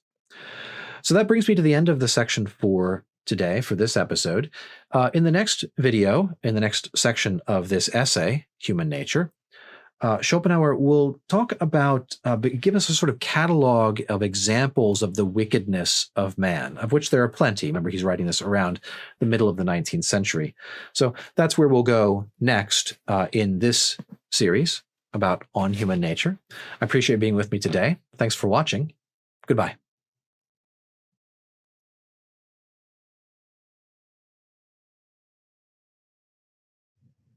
Hi, welcome to this episode of Schopenhauer on Human Nature. We're about halfway through the essay titled Human Nature, and in this episode, Schopenhauer is going to talk to us about cruelty, about man's wickedness to man. And he's going to do this in 3 stages. He's first going to give us a catalog of horrors, a set of examples of the inhumanity of human behavior in his own time. Second, he's going to explain the cause of this in human nature. He's going to go to the factor in human nature which explains this behavior of ours, and it is, in a word, egoism. And then finally, he's going to link this up with his larger metaphysics of the will and talk about the real and ultimate metaphysical cause of this behavior, this cruelty that seems to be endemic to human nature. So we'll end with that. We have just come off of the section in the essay where Schopenhauer has this great quote about masks and everything being fake, where he said, "In this masquerade of life, the apples are wax, the fish is pasteboard, and of any 2 men conducting business, one is selling counterfeit goods, the other is paying in counterfeit money, so nothing is real." He continues, "But there are more serious reflections to be made, and worse things to be recorded. Man is at bottom a savage, horrible beast. We know it, if only in the business of taming and restraining him, which we call civilization. Hence it is that we are terrified if now and then his nature breaks out. Wherever and whenever the locks and chains of law and order fall off and give place to anarchy, he shows himself for what he is. But it is unnecessary to wait for anarchy in order to gain enlightenment on this subject. 100 records, old and new, produce the conviction that in his unrelenting cruelty, man is in no way inferior to the tiger and the hyena. A forcible example is supplied by a publication of the year 1841, entitled Slavery and the Internal Slave Trade in the United States of North America, being replies to questions transmitted by the British Anti-Slavery Society to the American Anti-Slavery Society." Translator's note. If Schopenhauer were writing today, he would, with equal truth, point to the miseries of the African trade. I have slightly abridged this passage as some of the evils against which he protested no longer exist. And I'll just add in my own voice here, I did look up the original of this text. Saunders, the translator, has cut 2 sentences here in which Schopenhauer says these cruelties are ongoing in America today. Since Schopenhauer was writing this in the 1840s and Saunders translating it probably in the 1890s, 1880s, we can see why the one before the Civil War, the other after the Civil War, it's cut. He didn't cut anything else. So picking up now with Schopenhauer's text. "This book constitutes one of the heaviest indictments against the human race. No one can put it down without a feeling of horror, and few without tears. For whatever the reader may have ever heard, or imagined, or dreamt of the unhappy condition of slavery, or indeed of human cruelty in general, it will seem small to him when he reads of the way in which those devils in human form, those bigoted, church-going, strictly Sabbatarian rascals, and in particular the Anglican priests among them, treated their innocent black brothers, who by wrong and violence had got into their diabolical clutches. Other examples are furnished by Tschudie's Travels in Peru, in the description which he gives of the treatment of the Peruvian soldiers at the hands of their officers, and by Macleod's Travels in Eastern Africa, where the author tells of the cold-blooded and truly devilish cruelty with which the Portuguese in Mozambique treat their slaves. But we need not go for examples to the New World, that obverse side of our planet. In the year 1848, it was brought to life that in England, not in one, but apparently in 100 cases within a brief period, a husband had poisoned his wife, or vice versa, or both had joined in poisoning their children, or in torturing them slowly to death by starving and ill-treating them, with no other object than to get the money for burying them, which they had insured in the burial clubs against their death. For this purpose, a child was often insured in several, even in as many as 20 clubs at once. That's the end of this first section, and Schopenhauer, in the footnote here, gives several reference to several different editions of the Times of London, September 1848, December 1853. There is, I've learned, a handwritten note on Schopenhauer's copy of this text, in which he notes that the Times used this latter editorial to advocate strongly for the abolition of burial clubs, which sound to me like they were really quite a terrible idea. His point here being, though, that even parents' affection for their children seems to fall before this kind of cruelty if there's money involved, if there's the possibility of being cruel and malicious, then even parents will do this. Husbands will poison wives, wives husbands, they'll murder their children for the sake of money and burial clubs. I do worry that he overstates his case a bit here. He's certainly given us the worst of humanity, but he's going to go on now to talk about human nature. He's going to generalize a bit, and here's what he writes. Details of this character belong, indeed, to the blackest pages in the criminal records of humanity. But, when all is said, it is the inward and innate character of man, this God par excellence of the pantheists, from which they and everything like them proceed. In every man there dwells, first and foremost, a colossal egoism, which breaks the bounds of right and justice with the greatest freedom, as everyday life shows on a small scale, and as history on every page of it on a large. Does not the recognized need of a balance of power in Europe, with the anxious way in which it is preserved, demonstrate that man is a beast of prey, who no sooner sees a weaker man near him than he falls upon him without fail? And does not the same hold good in the affairs of ordinary life? But to the boundless egoism of our nature there is joined, more or less in every human breast, a fund of hatred, anger, envy, rancor, and malice, accumulated like the venom in a serpent's tooth, and waiting only for an opportunity of venting itself, and then, like a demon unchained, of storming and raging. If a man has no great occasion for breaking out, he will end by taking advantage of the smallest, and by working it up into something great by the aid of his imagination. For, however small it may be, it is enough to rouse his anger. The next line is in Latin. Quantulacunque adeo est occasio sufficit ire. That's a quote from Juvenal's Satires. It means any occasion will suffice for becoming angry, as small as the occasion may be. It is enough to rouse his anger, and then he will carry it as far as he can and may. We see this in daily life, where such outbursts are well known under the name of venting one's gall on something. It will also have been observed that if such outbursts meet with no opposition, the subject of them feels decidedly the better for them afterwards. That anger is not without its pleasure is a truth that was recorded even by Aristotle. And he quotes a passage from Homer, who declares anger to be sweeter than honey. but not in anger alone, in hatred too, which stands to anger like a chronic to an acute disease, a man may indulge with the greatest delight.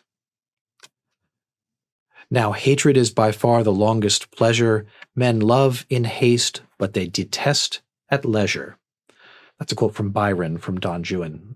And Schopenhauer quotes it in English and then gives his own German translation of it. Let's see. I'll pause here since I've stopped already. Schopenhauer has indicated the roots in human nature of this cruelty. It is egoism. First, he does use the German word egoismus. It's the egoism of us, our self-regard, our self-love. We'll talk about the roots of that in the metaphysics of the will in a few moments. But together with this, a boundless fund of hatred, anger, envy, rancor, and malice just being stored up like venom in the serpent's tooth. And if we cannot exercise it upon in big ways, we'll exercise it in small ways. It's cruelty. So there's something here, I remember this also from Nietzsche, though I don't recollect exactly where. There's a certain kind of pleasure to be had in anger, or I think Nietzsche says in cruelty and in oppressing the weak. This is Nietzsche will identify this with will to power. But he says, even going back to Aristotle, the reference to Aristotle is to Ethics, Book 1, Section 11, it looks like, that there is a certain pleasure in being angry and inventing. If you can vent your anger without receiving any sort of pushback for it, well, that's great. That's, we might say, catharsis, perhaps. So we are primed, it seems, by our nature, by part of human nature, toward this kind of malice and venom towards one another. That, combined with our love of ourselves, our egoism, our sort of preference for ourselves in our own way, and an opposition, therefore, to everyone who is not ourselves, seems to explain some of this cruelty. Feeling a little bit like sort of getting kind of Hobbes vibes off of this, if you know sort of Hobbes' account of human nature. But Schopenhauer, very different metaphysics from Hobbes, obviously. Continuing now. Gobineau, in his work, Les Races Humaines, has called man l'animal méchant par excellence. That's the evil, méchant is evil, the evil animal par excellence. People take this very ill because they feel that it hits them. But he is quite right, for man is the only animal which causes pain to others without any further purpose than just to cause it. Other animals never do it except to satisfy their hunger or in the rage of combat. If it is said against the tiger that he kills more than he eats, he strangles his prey only for the purpose of eating it. And if he cannot eat it, the only explanation is, as the French phrase has it, that ses yeux sont plus grands que son estomac, right? That his eyes are bigger than his stomach. No animal ever torments another for the mere purpose of tormenting, but man does it, and it is this that constitutes the diabolical feature in his character, which is so much worse than the merely animal. I have already spoken of the matter in its broad aspect, but it is manifest even in small things, and every reader has a daily opportunity of observing it. For instance, if two little dogs are playing together, and what a genial and charming sight it is, a child of 3 or 4 years joins them, and it is almost inevitable for it to begin hitting them with a whip or a stick, and thereby show itself, even at that age, l'animal méchant par excellence. The love of teasing and playing tricks, which is common enough, may be traced to the same source. For instance, if a man has expressed his annoyance at any interruption or other petty inconvenience, there will be no lack of people who, for that very reason, will bring it about. Animal méchant par excellence. This is so certain that a man should be careful not to express any annoyance at small evils. Okay. I'll just mention here parenthetically, those of us who have read Schopenhauer's essay on noise are aware of his absolute hatred for the cracking of whips. I mean, just imagine if word got out that old man Schopenhauer despises the sound of whip cracks, some jerk would walk along the sidewalk outside of his house, cracking his whip idly just to annoy him. That's the way that people are, I think Schopenhauer is saying. He goes on. On the other hand, he should also be careful not to express his pleasure at any trifle, for if he does so, men will act like the jailer who, when he found that his prisoner had performed the laborious task of taming a spider and took a pleasure in watching it, immediately crushed it under his foot. L'animal méchant par excellence. This is why all animals are instinctively afraid of the sight or even of the track of a man, that animal méchant par excellence.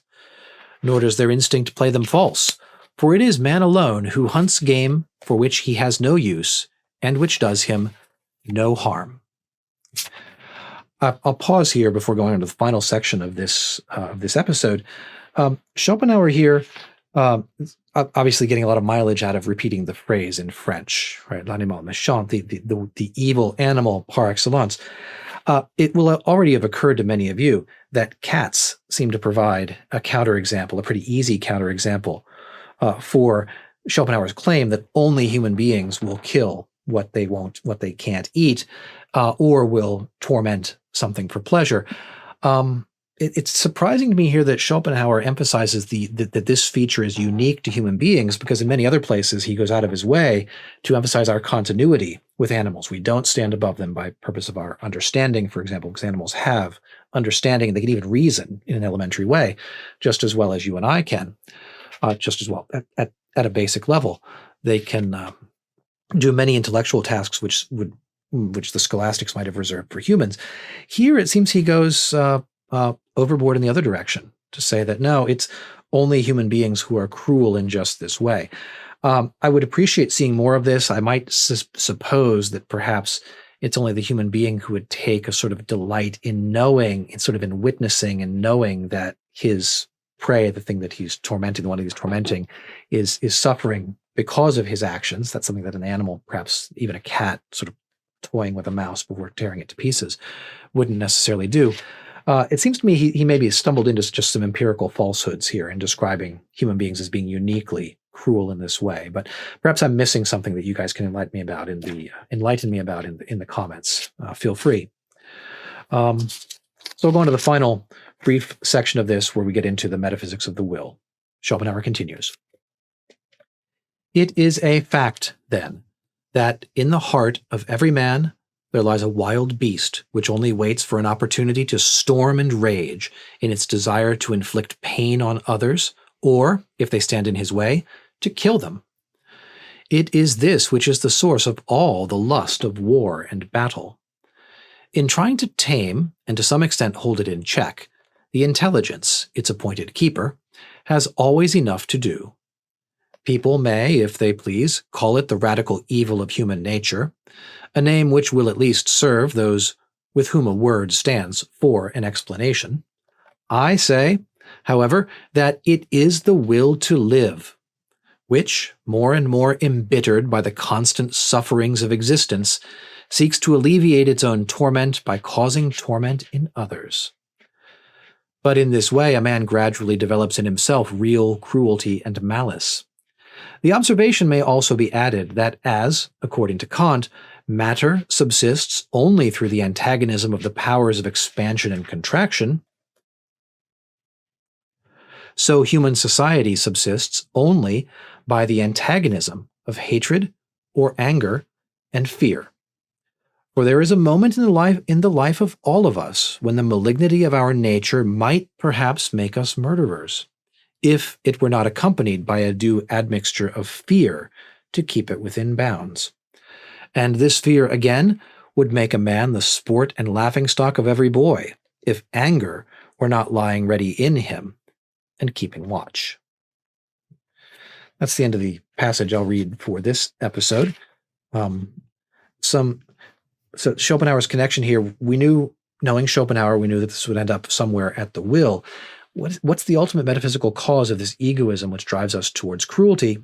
It's the will to live. In fact, it's the will to live embittered and we might even say maddened in a sense by the constant sufferings of human life, which seeks to relieve itself by causing torment in others.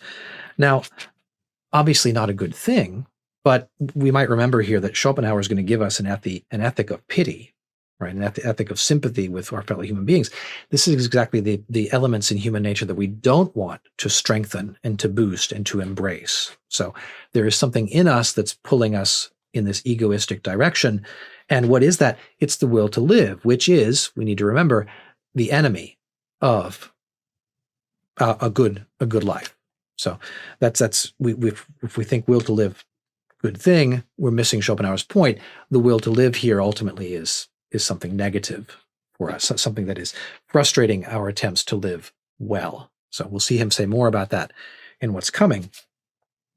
And then this great comparison to, I guess, the Kantian theory that matter exists by the powers of expansion, contraction, and balance. We might say here, maybe a little bit more sophisticated version from our own age, the strong and the weak nuclear force have a kind of balance to them, right? Matter wishes to fly apart, but it's also held together. And it's the balance between these that keeps matter just as what it is. Schopenhauer is appealing to something like that from Kant to say that society is held together by this mixture of anger and fear. So we have fear, which holds us back, and anger, which sort of pushes out against that, so that we would become a murderer if it weren't for the fear of punishment. And we also would be tormented even by small boys if we didn't have the anger in us that we could snap on to scare them off, to sort of, so those are the kind of attractive and repulsive forces that constitute this sort of steady state, ongoing affair of society. We might even say of each individual psyche, right? So the individual self has to have this sort of store of this kind of aggressive outward action, as well as a fear that sort of restrains us from being too aggressive, too destructive in our egoism of other people. Okay.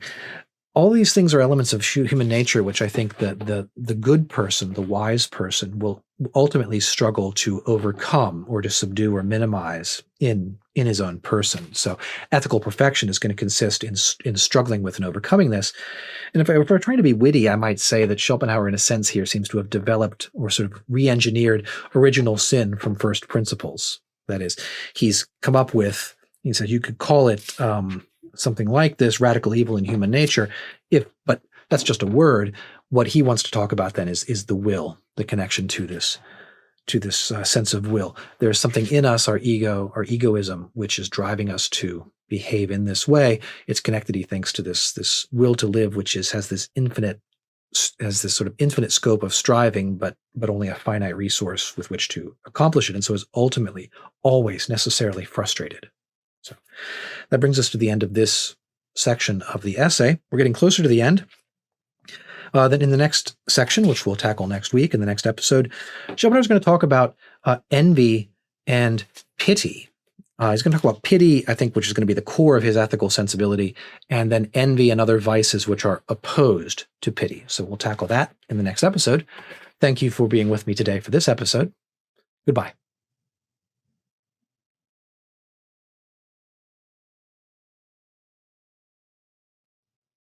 Hi, welcome to another episode of Schopenhauer on Human Nature. In this passage, from towards the end of the essay titled Human Nature, Schopenhauer is going to discuss for us two vices which are directly opposed to pity. Pity is the core of Schopenhauer's ethic of compassion for our fellow sufferers, and opposed to it are the vices of envy and schadenfreude. So we'll talk about the contrast between these two and the precautions we should take against them, both in ourselves and in others.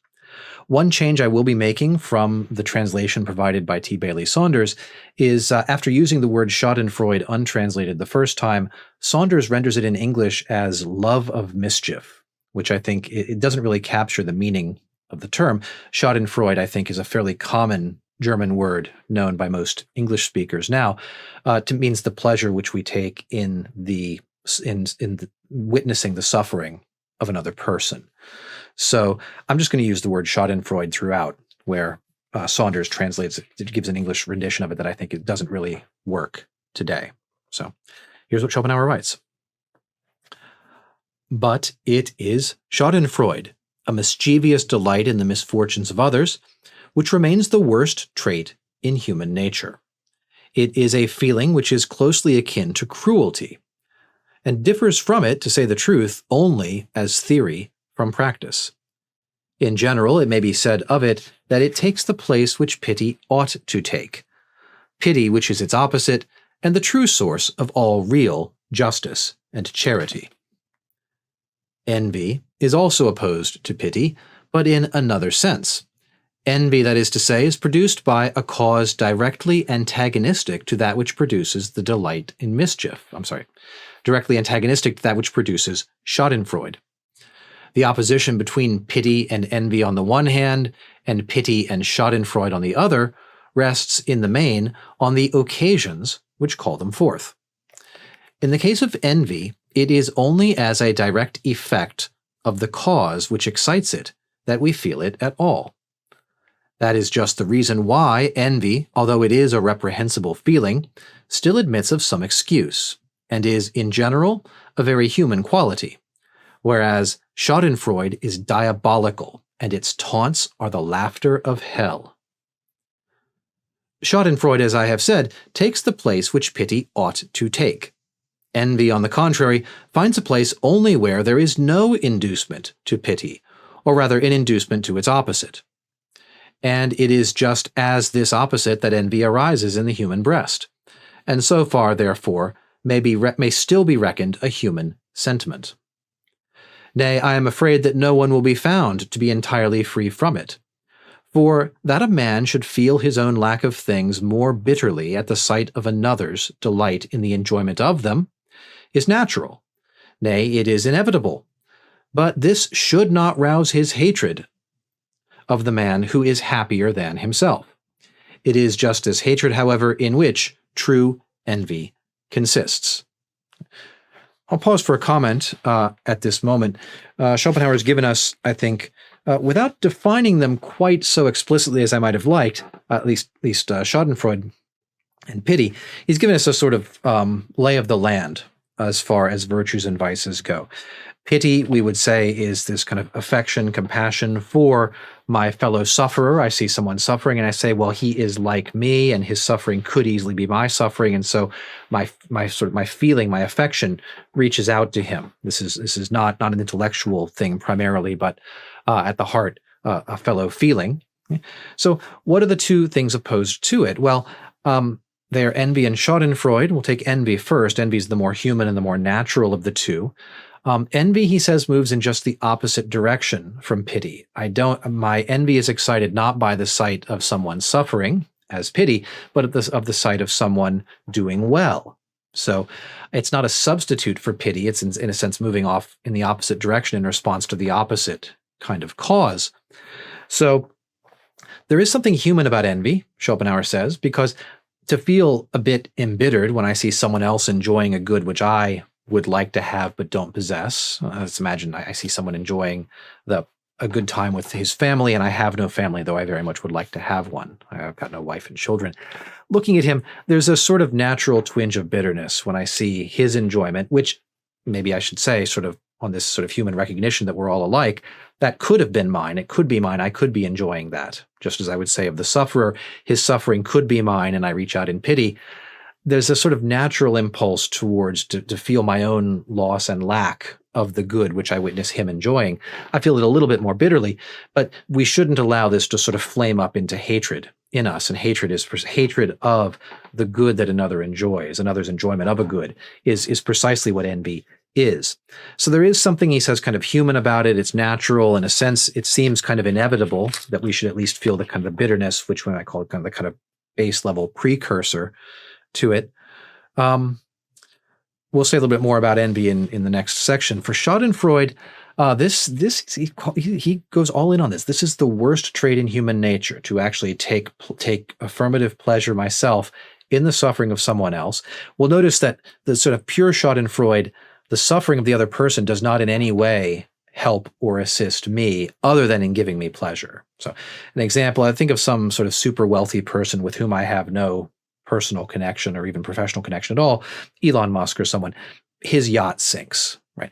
If I sort of nod my head and say, yeah, that's right. Okay, good. I feel a sort of small bit of, pleasure in my heart at him suffering some kind of loss, the loss of some kind of good. That, in a sense, is a sort of purely negative emotion. There's nothing good about that, nothing human about that. Schopenhauer says it's the laughter of hell. This is purely diabolical, and it cuts against all human sympathy and fellow feeling. It is, we might say, a replacement for pity, where Elon Musk's yacht sinking, which is a silly example, sorry, ought to activate at least some degree of pity in me, as I say, well, we're all in this together, we all suffer, and he is my fellow sufferer, although he suffers in ways that are quite different from mine, and maybe quite minuscule compared to other people's suffering. Still, he is suffering, and to the extent that I identify in a sort of psychologically and morally healthy way with the rest of the human race, I should feel at least a little bit sorry for him. But Schadenfreude crowds that pity out entirely and replaces it with, yeah, right, that's good. Okay, he got his. Even though, so we might say that it's a kind of pure delight in negativity, which not a good thing, morally or in a human sense. So I think that's my comment for that section. The next section of the text goes this way. Least of all should a man be envious when it is a question not of the gifts of fortune or chance or another's favor, but of the gifts of nature, because everything that is innate in a man rests on a metaphysical basis and possesses a justification of a higher kind. It is, so to speak, given him by divine grace. But unhappily, it is just in the case of personal advantages that envy is most irreconcilable. Thus it is that intelligence, or even genius, cannot get on in the world without begging pardon for its existence, wherever it is not in a position to be able, proudly and boldly, to despise the world. In other words, if envy is aroused only by wealth, rank, or power, it is often kept down by egoism, which perceives that on occasion assistance, enjoyment, support, protection, advancement, and so on may be hoped for from the object of envy, or that at least by intercourse with him a man might himself win honor from the reflected light of his superiority. And here, too, there is hope of one day attaining all those advantages himself. On the other hand, in the envy that is directed to natural gifts and personal advantages, like beauty in women or intelligence in men, there is no consolation or hope of one kind or the other, so that nothing remains but to indulge a bitter and irreconcilable hatred of the person who possesses these privileges, and hence the only remaining desire is to take vengeance on him. I think kind of evident to me here that Schopenhauer may be speaking of himself at two different stages of his life when he refers to the person of great intellectual gifts who has to sort of apologize for his own existence while he doesn't have the power or the privilege of being able to despise the world. And then later on, at the time of his success, when he's writing these Perugia essays in the 1840s, to be able to despise the world and no longer feel that he has to apologize for his existence and for his superiority. So the contrast here between despising the gifts of fortune, of chance, of luck, somebody gets lucky, wins the lottery. If I'm envious of that, there's a certain, I guess, logic to that, in the sense I might say that, I would wish to have won the lottery myself if only I had bought the winning ticket. But it is the least justified, but still quite common, to despise people, to envy them for their natural advantages. He is stronger than me. She is more beautiful than me. He is more intelligent than me. To hate people for their natural gifts, these are things which, for Schopenhauer, will have a metaphysical basis. These are governed by the principle of sufficient reason, right? A person is the way he is because of these prior causes, etc. So there is a higher justification for these kinds of things than, we might say, the events of chance of winning the lottery. So that, and then this final observation may be linked up with, again, the metaphysics of will. In the envy aroused by wealth, rank, power, etc., there is egoism to hold it in check. This actually looks back at the last episode where we talked about egoism, because I can see, well, he is rich and I do envy him for his wealth, but perhaps if I restrain my envy and don't lash out at him secretly or openly, I can get some either, he says, reflected glory, or even perhaps I can get a share, some part of that money or benefit that he has. But there's nothing, and I might say, in that regard, it may be that my egoism is in service of my will, right? I see some advantage for me in restraining my envious feelings and actions on them towards people who have these gifts of fortune. But I have no prospect of advantage of achieving the goods of my will by being nice to people who are intelligent or beautiful, right? These natural gifts don't have, we might say, a kind of cash value in social interaction. And so I have a kind of a pure raging hatred for them if I give in to my envy. So this leads to a desire for vengeance. So we'll read the next section. Schopenhauer continues. But here, the envious man finds himself in an unfortunate position, for all his blows fall powerless as soon as it is known that they come from him. Accordingly, he hides his feelings as carefully as if they were secret sins, and so becomes an inexhaustible inventor of tricks and artifices and devices for concealing and masking his procedure, in order that, unperceived, he may wound the object of his envy. For instance, with an air of the utmost unconcern, he will ignore the advantages which are eating his heart out. He will neither see them, nor know them, nor have observed or even heard of them, and thus make himself a master in the art of dissimulation. With great cunning, he will completely overlook the man whose brilliant qualities are gnawing at his heart, and act as though he were quite an unimportant person. He will take no notice of him, and on occasion will have even quite forgotten his existence. But at the same time, he will before all things endeavor by secret machination carefully to deprive those advantages of any opportunity of showing themselves and becoming known. Then, out of his dark corner, he will attack these qualities with censure, mockery, ridicule, and calumny, like the toad which spurts its poison from a hole. No less will he enthusiastically praise unimportant people, or even indifferent or bad performances in the same sphere. In short, he will become a Proteus in stratagem, in order to wound others without showing himself. But what is the use of it? The trained eye recognizes him in spite of it all.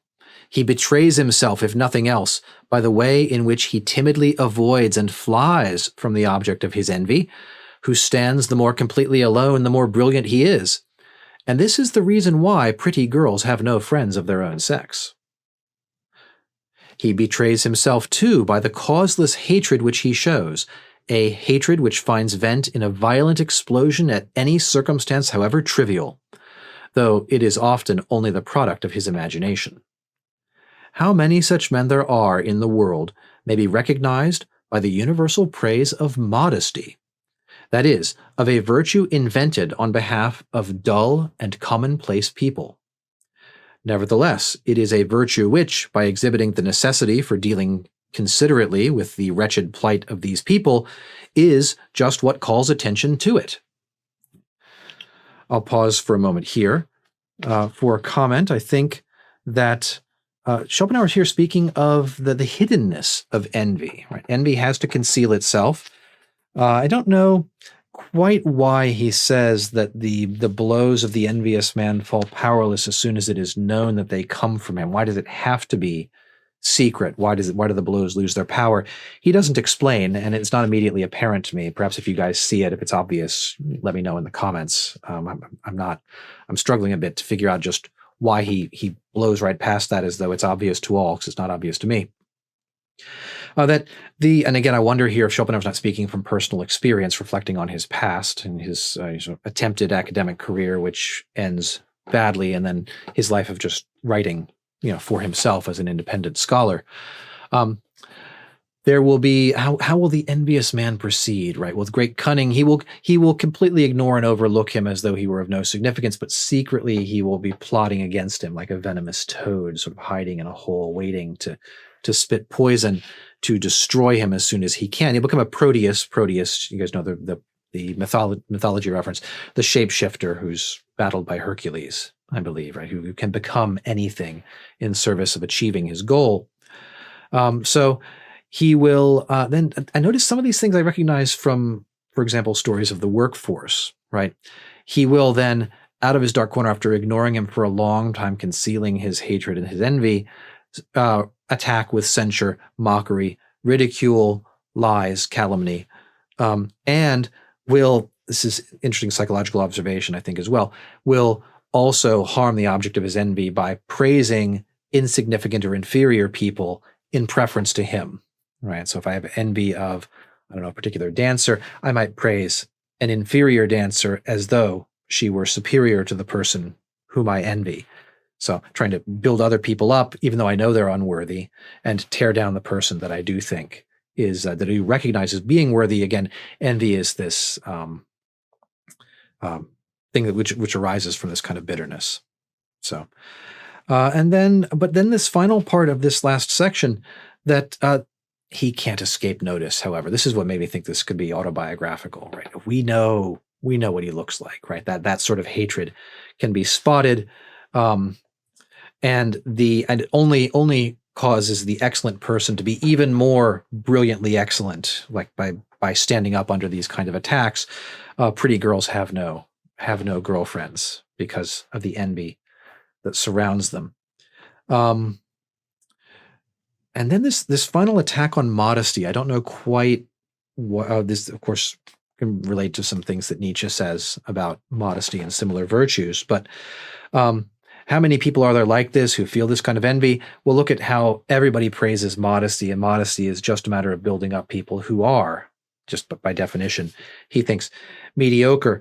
There's a little bit of a confusion for me in the translation here. I looked this up in another translation. Let me grab that here really quickly. This is the Del Caro and Janeway, Cambridge University Press translation from about a decade ago. And I think they give it slightly differently, where Saunders writes, it is a virtue, modesty, which by exhibiting the necessity for dealing considerately with the... I'm sorry, backing up a sentence. How many such people there are in the world may be recognized by the universal praise of modesty, that is, of a virtue invented on behalf of dull and commonplace people. And I think Del Caro and Janeway give that slightly differently. They write, it's on page 198 of this edition.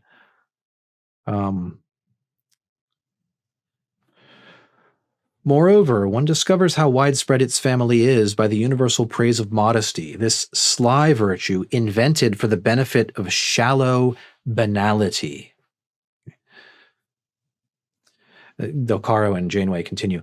Yet, through the very necessity of forbearance towards poverty, which modesty reveals, it ends up highlighting this same poverty. That seems to me a little bit clearer rendition than what Saunders gave. By exhibiting the necessity for dealing considerately with the wretched plight of these people, it is just what calls attention to the wretched plight of these people. In other words, modesty, by praising modesty, we're calling attention to the mediocrity of and the inferior character of the people involved. So back to Schopenhauer now, he continues.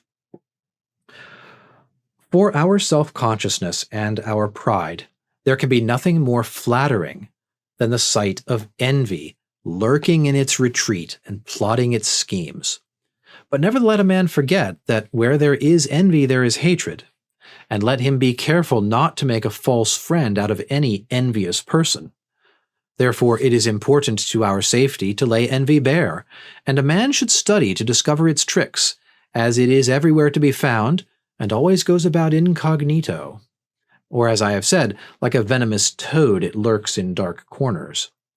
It deserves neither quarter nor sympathy, but as we can never reconcile it, let our rule of conduct be to scorn it with a good heart, and as our happiness and glory is torture to it, we may rejoice in its sufferings.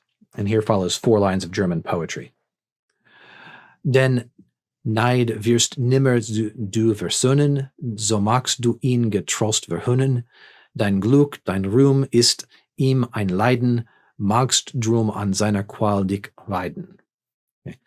The Del Caro translation gives those lines as, since envy you will never master, relax and face it down with laughter.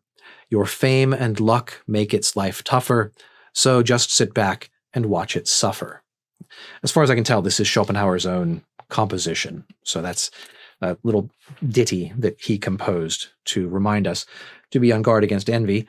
So a short paragraph here which just notes that We might feel a certain amount of pride of knowing that other people envy us, right? The fact that we are once people have sort of revealed themselves as lashing out at us because of the good that we enjoy that they lack, this reveal should flatter us and make us feel feel the reality of our own superiority. But where there's envy, there is hatred. Envy might even say is a kind of species of hatred. Do not make a false friend out of an envious person, and study the tricks of the envious, because they're coming for you, right? If people envy you, there will always be envious people. They will always be working to undermine you, and so you should be cautious. You should be aware. You should be, we might say, savvy to the ways of this world. Do not give it quarter or sympathy. Scorn it, and scorn it with a good heart. We can sort of look down, as Lady Philosophy says to Boethius, right? We can look down from our tower and laugh at the impotent armies that besiege our fortress. So that's the penultimate part I'm going to read today. I've got one more section of this part, and here's what Schopenhauer writes. We have been taking a look at the depravity of man, and it is a sight which may well fill us with horror.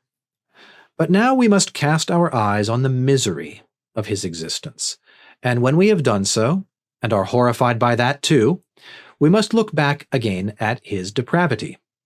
We shall then find that they hold the balance to each other. We shall perceive the eternal justice of things, for we shall recognize that the world is itself the last judgment on it, and we shall begin to understand why it is that everything that lives must pay the penalty of its existence, first in living and then in dying. Thus the evil of the penalty accords with the evil of the sin, malum pone with malum culpae. From the same point of view, we lose our indignation at that intellectual incapacity of the great majority of mankind, which in life so often disgusts us. In this sansara, as the Buddhists call it, human misery, human depravity, and human folly correspond with one another perfectly, and they are of like magnitude. But if, on some special inducement, we direct our gaze to one of them, and survey it in particular, it seems to exceed the other two. This, however, is an illusion, and merely the effect of their colossal range. All things proclaim this sansara, more than all else the world of mankind, in which, from a moral point of view, villainy and baseness, and from an intellectual point of view, incapacity and stupidity, prevail to a horrifying extent. Nevertheless, there appear in it, although very spasmodically, and always as a fresh surprise, manifestations of honesty, of goodness, nay, even of nobility, and also of great intelligence, of the thinking mind of genius. They never quite vanish, but like single points of light gleam upon us out of the great dark mass. We must accept them as a pledge that this sansara contains a good and redeeming principle, which is capable of breaking through and of filling and freeing the whole of it. So that's the end of the passage I'm going to read for today. Quite eloquent writing here, I think. I don't know whether to put that down to Schopenhauer's composition or to Saunders' translation, but a lot of very memorable and beautiful expressions here. We look at the depravity of man, which we began by looking at the wickedness, all those examples from the previous episode of American slavery, of the people in London murdering their children for the burial insurance. And then we look at the misery of human existence, and we find that they are balanced. The suffering balances out the sin, right? The culpae and the pone, right? As he quotes in Latin. The world itself is its own last judgment. He capitalizes those two words. In fact, the last judgment, Saunders does. Everything that lives pays the penalty of existence, first in living and then in dying. Very Schopenhauerian expression, a kind of nice, beautiful, balanced expression. I have not done any research on samsara, as the Buddhists call it. I'll put a link in the description below if you want to begin taking a look into that yourself. At some point, I'm going to do some more research with some things I've got up here on my shelf about Schopenhauer's interested in Eastern religions, but not today.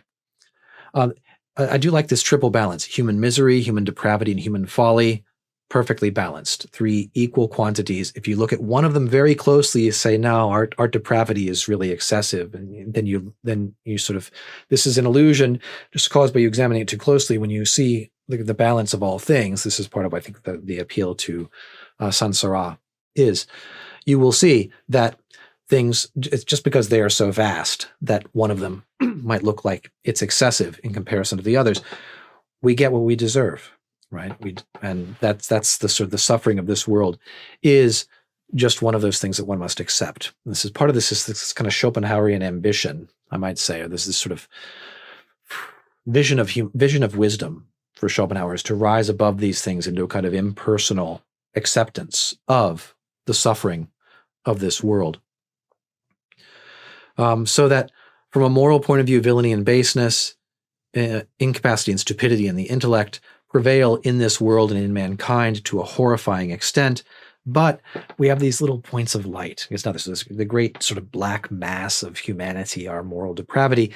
There's these tiny pinpricks of light which we can perceive, sort of moral goodness, intellectual genius, works of art, we might say, thinking of the sort of the aesthetic experience which elevates us out of this for Schopenhauer. And these things give us a kind of promise, right? We have to see in these things. This is how we don't despair, we don't black pill, we don't make away with ourselves. Why? Because there is the pledge that there is a good and redeeming principle in this, which can break through, which can fill and redeem, so to speak, and free the whole of it from this cycle of rebirth and of endless suffering. So this is Schopenhauer getting a little bit more into the religious, kind of Eastern religious or mystical, seemingly mystical side of his thought here at the end. There is only one section remaining in this essay, Human Nature, dealing with the solution to the ethical problem with which Schopenhauer began the essay. It's a longer section. We'll tackle that in the next episode, after which we'll move on into the next essay in this volume on human nature, which is titled Government. So I'm looking forward to doing that with you. Thanks for sticking with me through this episode. I look forward to seeing you in some of the later ones. Thanks for watching today. Goodbye.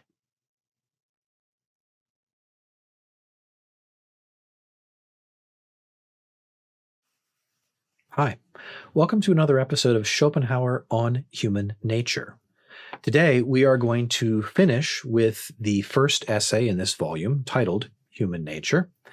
Today, Schopenhauer is going to give us the solution to the chief ethical problem of human life with which he began this essay. We're going to proceed in three parts. First, Schopenhauer is going to describe his solution and contrast it with Kant's, which he thinks is inferior. Then he's going to give some examples of the types of human behavior and activities that he thinks are perfectly explicable with and support his theory. And lastly, he's going to talk about the two different ways in which a person can rise to self-knowledge. This is going to link in with his entire theory of ethics. Some of the writing here is going to get metaphysically very deep. I'm going to do my best to relate it to Schopenhauer's metaphysics as I understand it. But first, before I begin with this text, let me go back and remind you of what Schopenhauer said about the chief ethical problem back in episode 1 of this series. Schopenhauer, I shared where Schopenhauer began by talking about this chief pernicious error of thinking that the world has only physical and not moral significance. In other words, a kind of a crude materialism, or after Schopenhauer's time, a crude Darwinism, which would hold that there really is no ethical, moral significance to human life. There's no higher spiritual or metaphysical reality. It's just the struggle for life, the struggle for existence, the struggle for resources, etc. Schopenhauer says on the second page of the essay then, yet however certain we may feel of the moral significance of life and of the world, to explain and illustrate it, and to resolve the contradiction between this significance and the world as it is, form a task of great difficulty. This is the difficulty that he's trying to solve in this episode, in this essay. Okay. That to resolve the contradiction between the moral significance of the world, the impulse to ethical behavior and ethical life, and the way the world is, which seems to be maybe much more Darwinian, much more crude and struggle. And to be able to teach this to make it clear to other people. So with that said, let me jump ahead to the part of the essay that we will begin with today. Schopenhauer writes, "The readers of my Ethics know that with me, the ultimate foundation of morality is the truth which in the Vedas and the Vedanta receives its expression in the established mystical formula Tattvam Asi, this is thyself, which is spoken with reference to every living thing, be it man or beast, and is called the Mahavakya, the great word. Actions which proceed in accordance with this principle, such as those of the philanthropist, may indeed be regarded as the beginning of mysticism. Every benefit rendered with a pure intention proclaims that the man who exercises it acts in direct conflict with the world of appearance, for he recognizes himself as identical with another individual who exists in complete separation from him. Accordingly, all disinterested kindness is inexplicable. It is a mystery. And hence, in order to explain it, a man has to resort to all sorts of fictions. When Kant had demolished all other arguments for theism, he admitted one only, that it gave the best interpretation and solution of such mysterious actions, and of all others like them.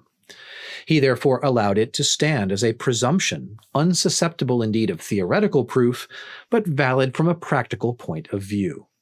I may, however, express my doubts whether he was quite serious about it. For to make morality rest on theism is really to reduce morality to egoism. Although the English, it is true, as also the lowest classes of society with us, do not perceive the possibility of any other foundation for it." I'll pause here for my comment. I think Schopenhauer here has given us his solution in very general terms. It is sympathy. It is to recognize the identity of all things at the metaphysical level. To say, as he says, the Vedas say, this other person, this other being is you, is thyself. You and he are one. To act in accordance with this is to act with sympathy for my fellow human beings, not out of duty, proceeding from some kind of rational grasp of my duty as a rational being, as Kant would have it, but rather out of a sort of felt identification with you. You and I are the same at some deep level, and so I act in your interest as I act in mine. We're going to get more examples of the type of behaviors Schopenhauer is thinking about here. But his argument here is, one, actions like this, acting for the pure intention, from a pure intention of helping another, is one, directly in conflict with the empirical world, with the world of experience. So why would I spend my resources helping someone else unless there's some way I get something back out of it? This altruism is, he thinks, it breaks the rules, the law of the empirical material world where we are different. So it points towards a deeper, truer, better reality in which we are not different. That's the metaphysics of will, which is the root of all of Schopenhauer's work. All disinterested kindness is inexplicable. It's a mystery.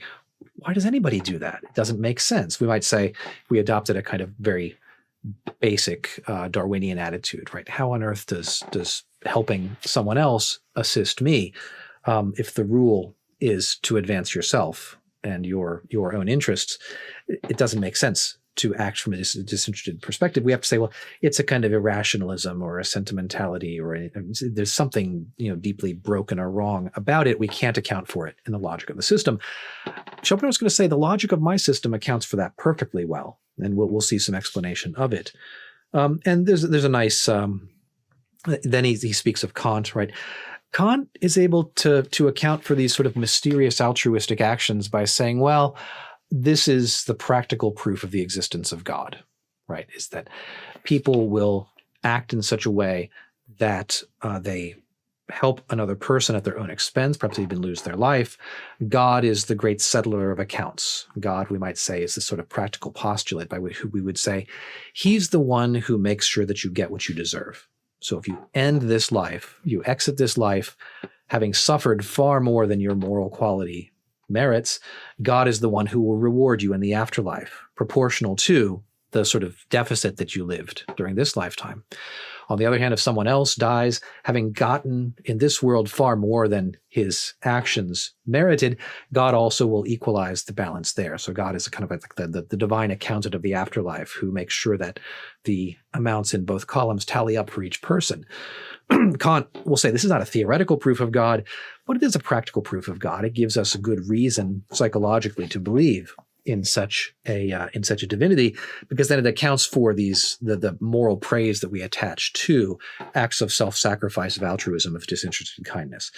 Schopenhauer thinks that his system of ethics explains this far better. And after he gives us some examples, he's going to get into the specific metaphysics behind his position. So we'll go back to the text now. Schopenhauer writes,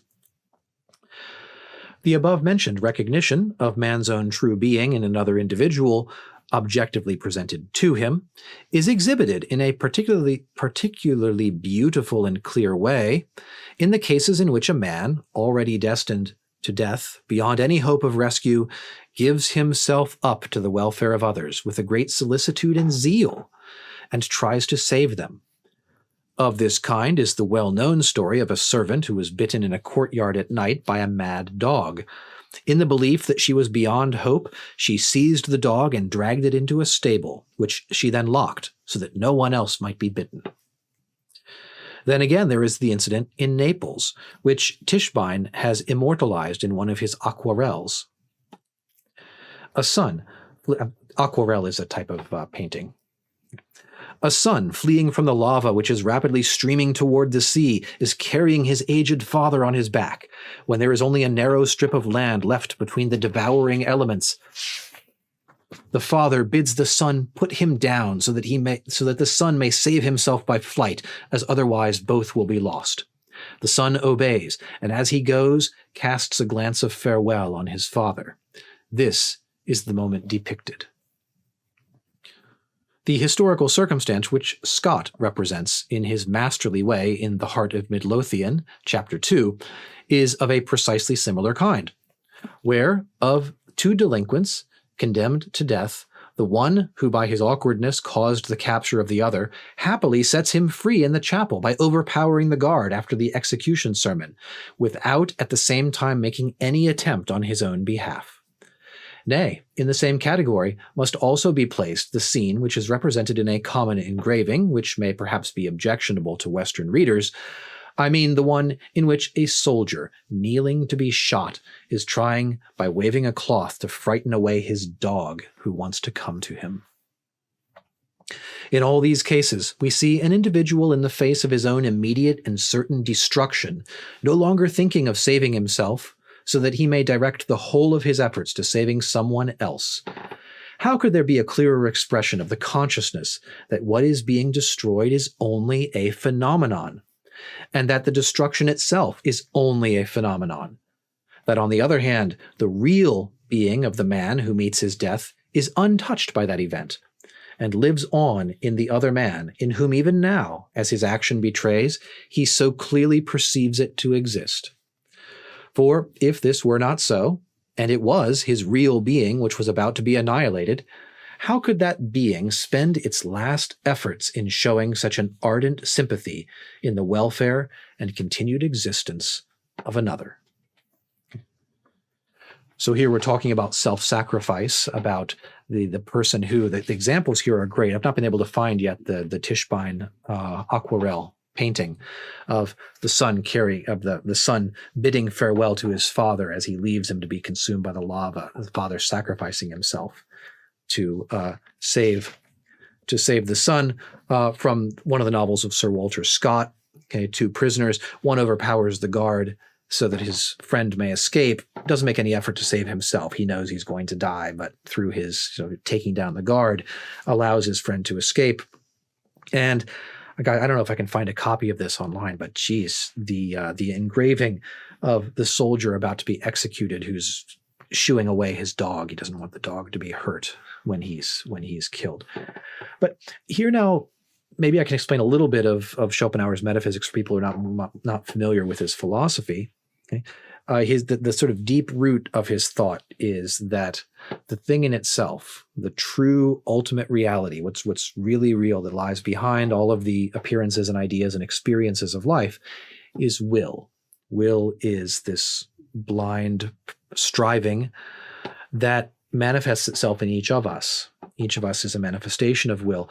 The contrast he's drawing here is using the categories of Kant between reality as it is in itself, the fundamental true reality of things, and the world of experience, the world of phenomena. So when he says the person, the soldier who is trying to save his dog, right, the father who is saving his son, each of these people has realized in their final moments that I am only a phenomenon. I am only a thing in this world, an experience, a manifestation of will.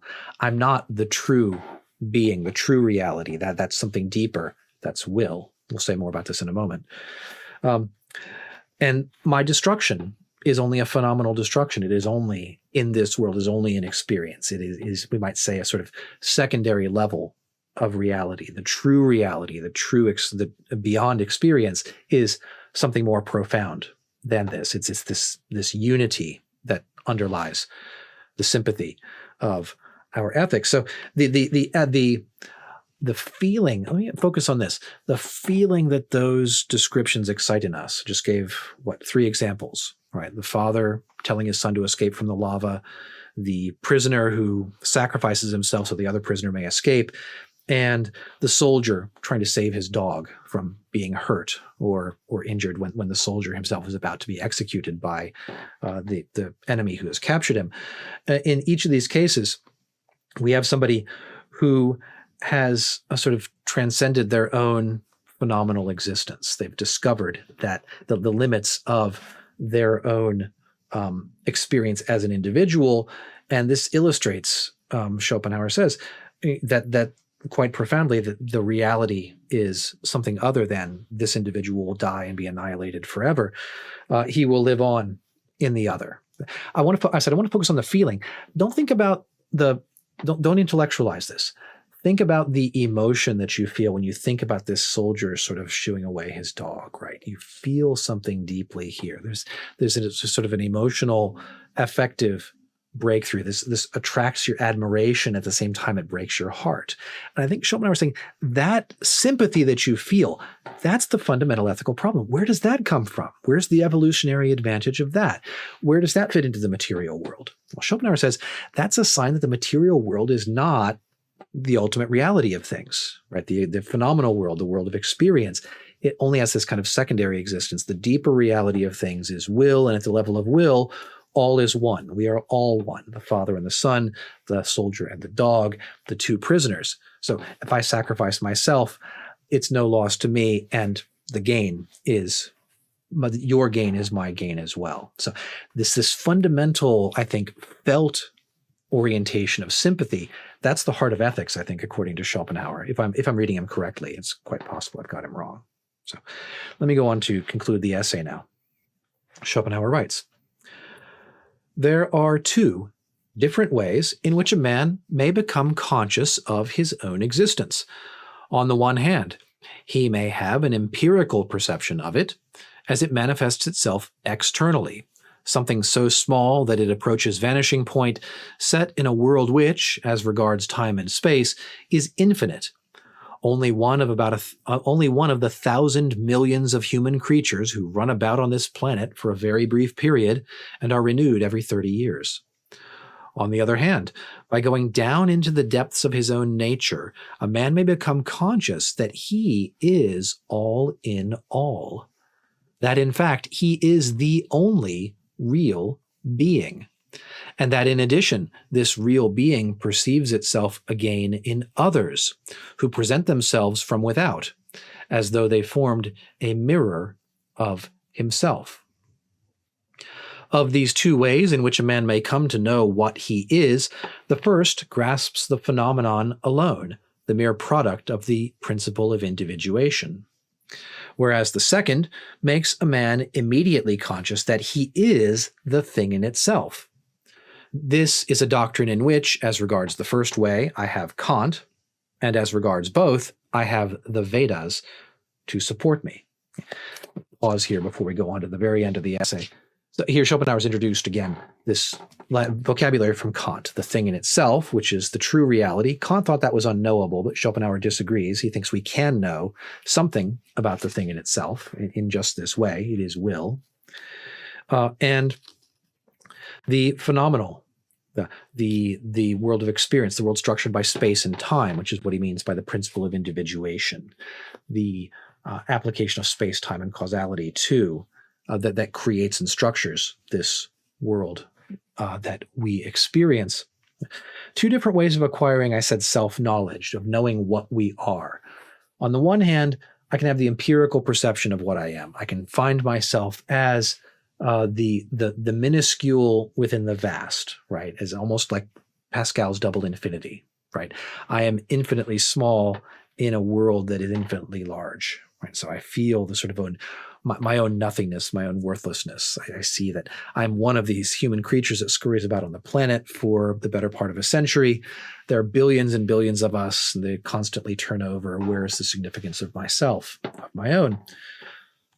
On the other hand, the other path is inward, by reflecting upon myself and upon my own nature, by acquiring a certain kind of metaphysical wisdom. I might add also by having a certain kind of emotional breakthrough to this level of sympathy with others. I can become conscious that I am all in all. I am the subject. I am the knowing subject for whom the world is. The world is sort of internal to me. I'm not in the world as a tiny part of it. The world is in me as the field of my experience. This is the way of knowing myself as will, as the thing in itself. Okay. As regards the first way, the empirical self, Kant supports me. As regards both ways, as regards both the Vedas support this view. So this is the sort of deep metaphysics of the self. I am, in some level, I am will. When I know that I am will, I'm making this recognition outside of my reality, outside of space and time. Let's conclude the essay now. Schopenhauer continues. There is, it is true, a simple objection to the second method. It may be said to assume that one and the same being can exist in different places at the same time, and yet be complete in each of them. Although, from an empirical point of view, this is the most palpable impossibility, nay, absurdity, it is nevertheless perfectly true of the thing in itself. The impossibility and absurdity of it empirically are only due to the forms which phenomena assume, in accordance with the principle of individuation. For the thing in itself, the will to live, exists whole and undivided in every being, even in the smallest, as completely in the sum total of all things that ever were, or are, or will be. This is why every being, even the smallest, says of itself, so long as I am safe, let the world perish. Dum ego salvus sim periat mundus. And, in truth, even if only one individual were left in the world, and all the rest were to perish, the one that remained would still possess the whole self-being of the world, uninjured and undiminished, and would laugh at the destruction of the world as an illusion.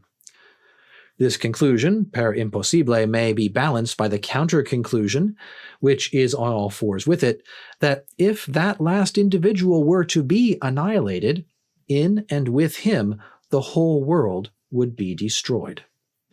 It was in this sense that the mystic Angelus Silesius declared that God could not live for a moment without him, and that if he were to be annihilated, God must of necessity give up the ghost. Here he quotes two lines in German. Ich weiß, dass ohne mich Gott nicht ein Nu kann leben, werde ich so nicht, muss von noch den Geist aufgeben. Okay. And that says essentially what Schopenhauer just told us. Another translator renders it as, I know that God cannot live a moment without me. If I would perish, he must also cease to be. There is in German also the pun of give up the ghost, den Geist aufgeben. Schopenhauer now. But the empirical point of view also, to some extent, enables us to perceive that it is true, or at least possible, that our self can exist in other beings whose consciousness is separated and different from our own. That this is so is shown by the experience of somnambulists, sleepwalkers. Although the identity of their ego is preserved throughout, they know nothing, when they awake, of all that a moment before they themselves said, did, or suffered. So entirely is the individual consciousness a phenomenon that even in the same ego, two consciousnesses can arise, of which one knows nothing of the other. Those are the last words of this essay, Human Nature, which, just to remind you, was edited as well as translated by Bailey Saunders from a longer essay of Schopenhauer's titled Zur Ethik, on ethics. And this is the place where we end with this sort of afterthought about sleepwalkers, right? The fact that a sleepwalker might awake and remember nothing of what they were saying or doing before indicates that the self is, the experience of the self is a phenomenon. It is not the sort of deepest reality of things. In fact, two consciousnesses can arise within a single being, the waking self and the sleeping self, having no knowledge of each other. Schopenhauer is appropriating this to say, well, this allows me to say the father and the son in the lava story are identical, the soldier and the dog. They can live on in each other. This is Schopenhauer's metaphysics of the identity of all things at the level of will, at the level of the deep reality of things. The way he meets this objection, the objection is, how can I be you and you be me? That's not possible at the physical level. And Schopenhauer says, no, it's not possible at the physical level. At the empirical level, absolutely. These are not your fingers. This is not your body. This is my body. We have to be in different places at different times. My death doesn't mean your death, etc., etc. But that's only because this world of phenomena exists in space and time, and space and time requires precisely that kind of separation. When we leave that behind and go to the deeper, truer, realer level of will, it's not the case. It is the case that we are identical, that all things are the same. Might even say they are getting a little bit mystical here. There no longer is a me and a you. There is just will. There's just reality. Okay. The whole, and some nice writing here, I think. The thing in itself, the will to live, this is the fundamental reality of things, exists whole and undivided in every being, as much in me, as much in the dog, as much in you or anything else, any other living being, as in anything. Okay. And so every being, even the smallest, has this kind of will to continue itself, even at the expense of all things, right? Let the whole world perish so long as I continue to exist. How can I say that? Why would I say that? Not for the material sort of obvious reason that I just want to go on living because my own self is so precious, but because in a sense I do carry with me the totality of being. I'm fighting for everything that is when I'm fighting for my life, we might say. I realize this is in tension with some of the things I've said before. I'm not going to try to resolve it right now, right away. And then this great sort of double observation. If only one individual were left in the world, the one that left would contain the whole of reality in himself. I carry with me the sort of totality of will. But then the flip side, if I were to be annihilated, the whole world would be destroyed. Not just one being in the world, but the entirety of the world would collapse. The manifestation of will in reality would have ceased. Okay. So a lot of this goes to the metaphysics of German idealism, post-Kantian German metaphysics, which is not really the theme of this series. So I'm not going to try to explain it to you in detail, though I've tried to link up with some things here. Final thoughts about this essay by me. Some of my final thoughts of this on Schopenhauer's essay. I think we get here, I think, a nice connection to Schopenhauer's metaphysics of will, an emphasis upon his ethic of sympathy, the fact that it is the root of ethical behavior and the moral significance of human life is the feeling of sympathy with other beings. And the root of that sympathy is the recognition, I think, especially at the level of feeling, as well as intellect, but feeling the identity of all things. This is where this ties in with Eastern religions like the Vedas. And this is where it ties in with what Schopenhauer is sometimes accused of a kind of mysticism, of departing from reason. And I think part of what he's saying is the fundamental reality of the world is not reason. It is not rational. Will is not a rational thing. Will is a reality. You feel that reality as much as you sort of theorize about it and conceptualize about it. All of that is kind of secondary. So that's the fact that that's the root not only of his metaphysics, but also the root of ethics, also gives us some insight into the way in which ethics can be available to all people, right? It's the fact that I feel sympathy for the dog, for the son, for the fellow prisoner that allows me to behave ethically and well and even heroically. And it what inspires our admiration, our applause. Yes, wow, look, it's sort of a beautiful but heartbreaking scene of moral quality when the father sacrifices himself to save the son. Not because we care about the genetic lineage of the father in some Darwinian sense, but because we feel that here is expressed some real fundamental profound truth about human reality and about all of reality. Schopenhauer says that's the reality of will. And the ethical basis, the basis of the ethical significance of life comes just from that. So that's the conclusion of this episode and of my treatment of Schopenhauer's essay, Human Nature, in this volume on human nature. We'll begin in the next episode to read the second essay in this volume, which is titled Government. It's going to be some great stuff in there. So I hope you'll join me for that in a future video. Thank you for watching today. Goodbye.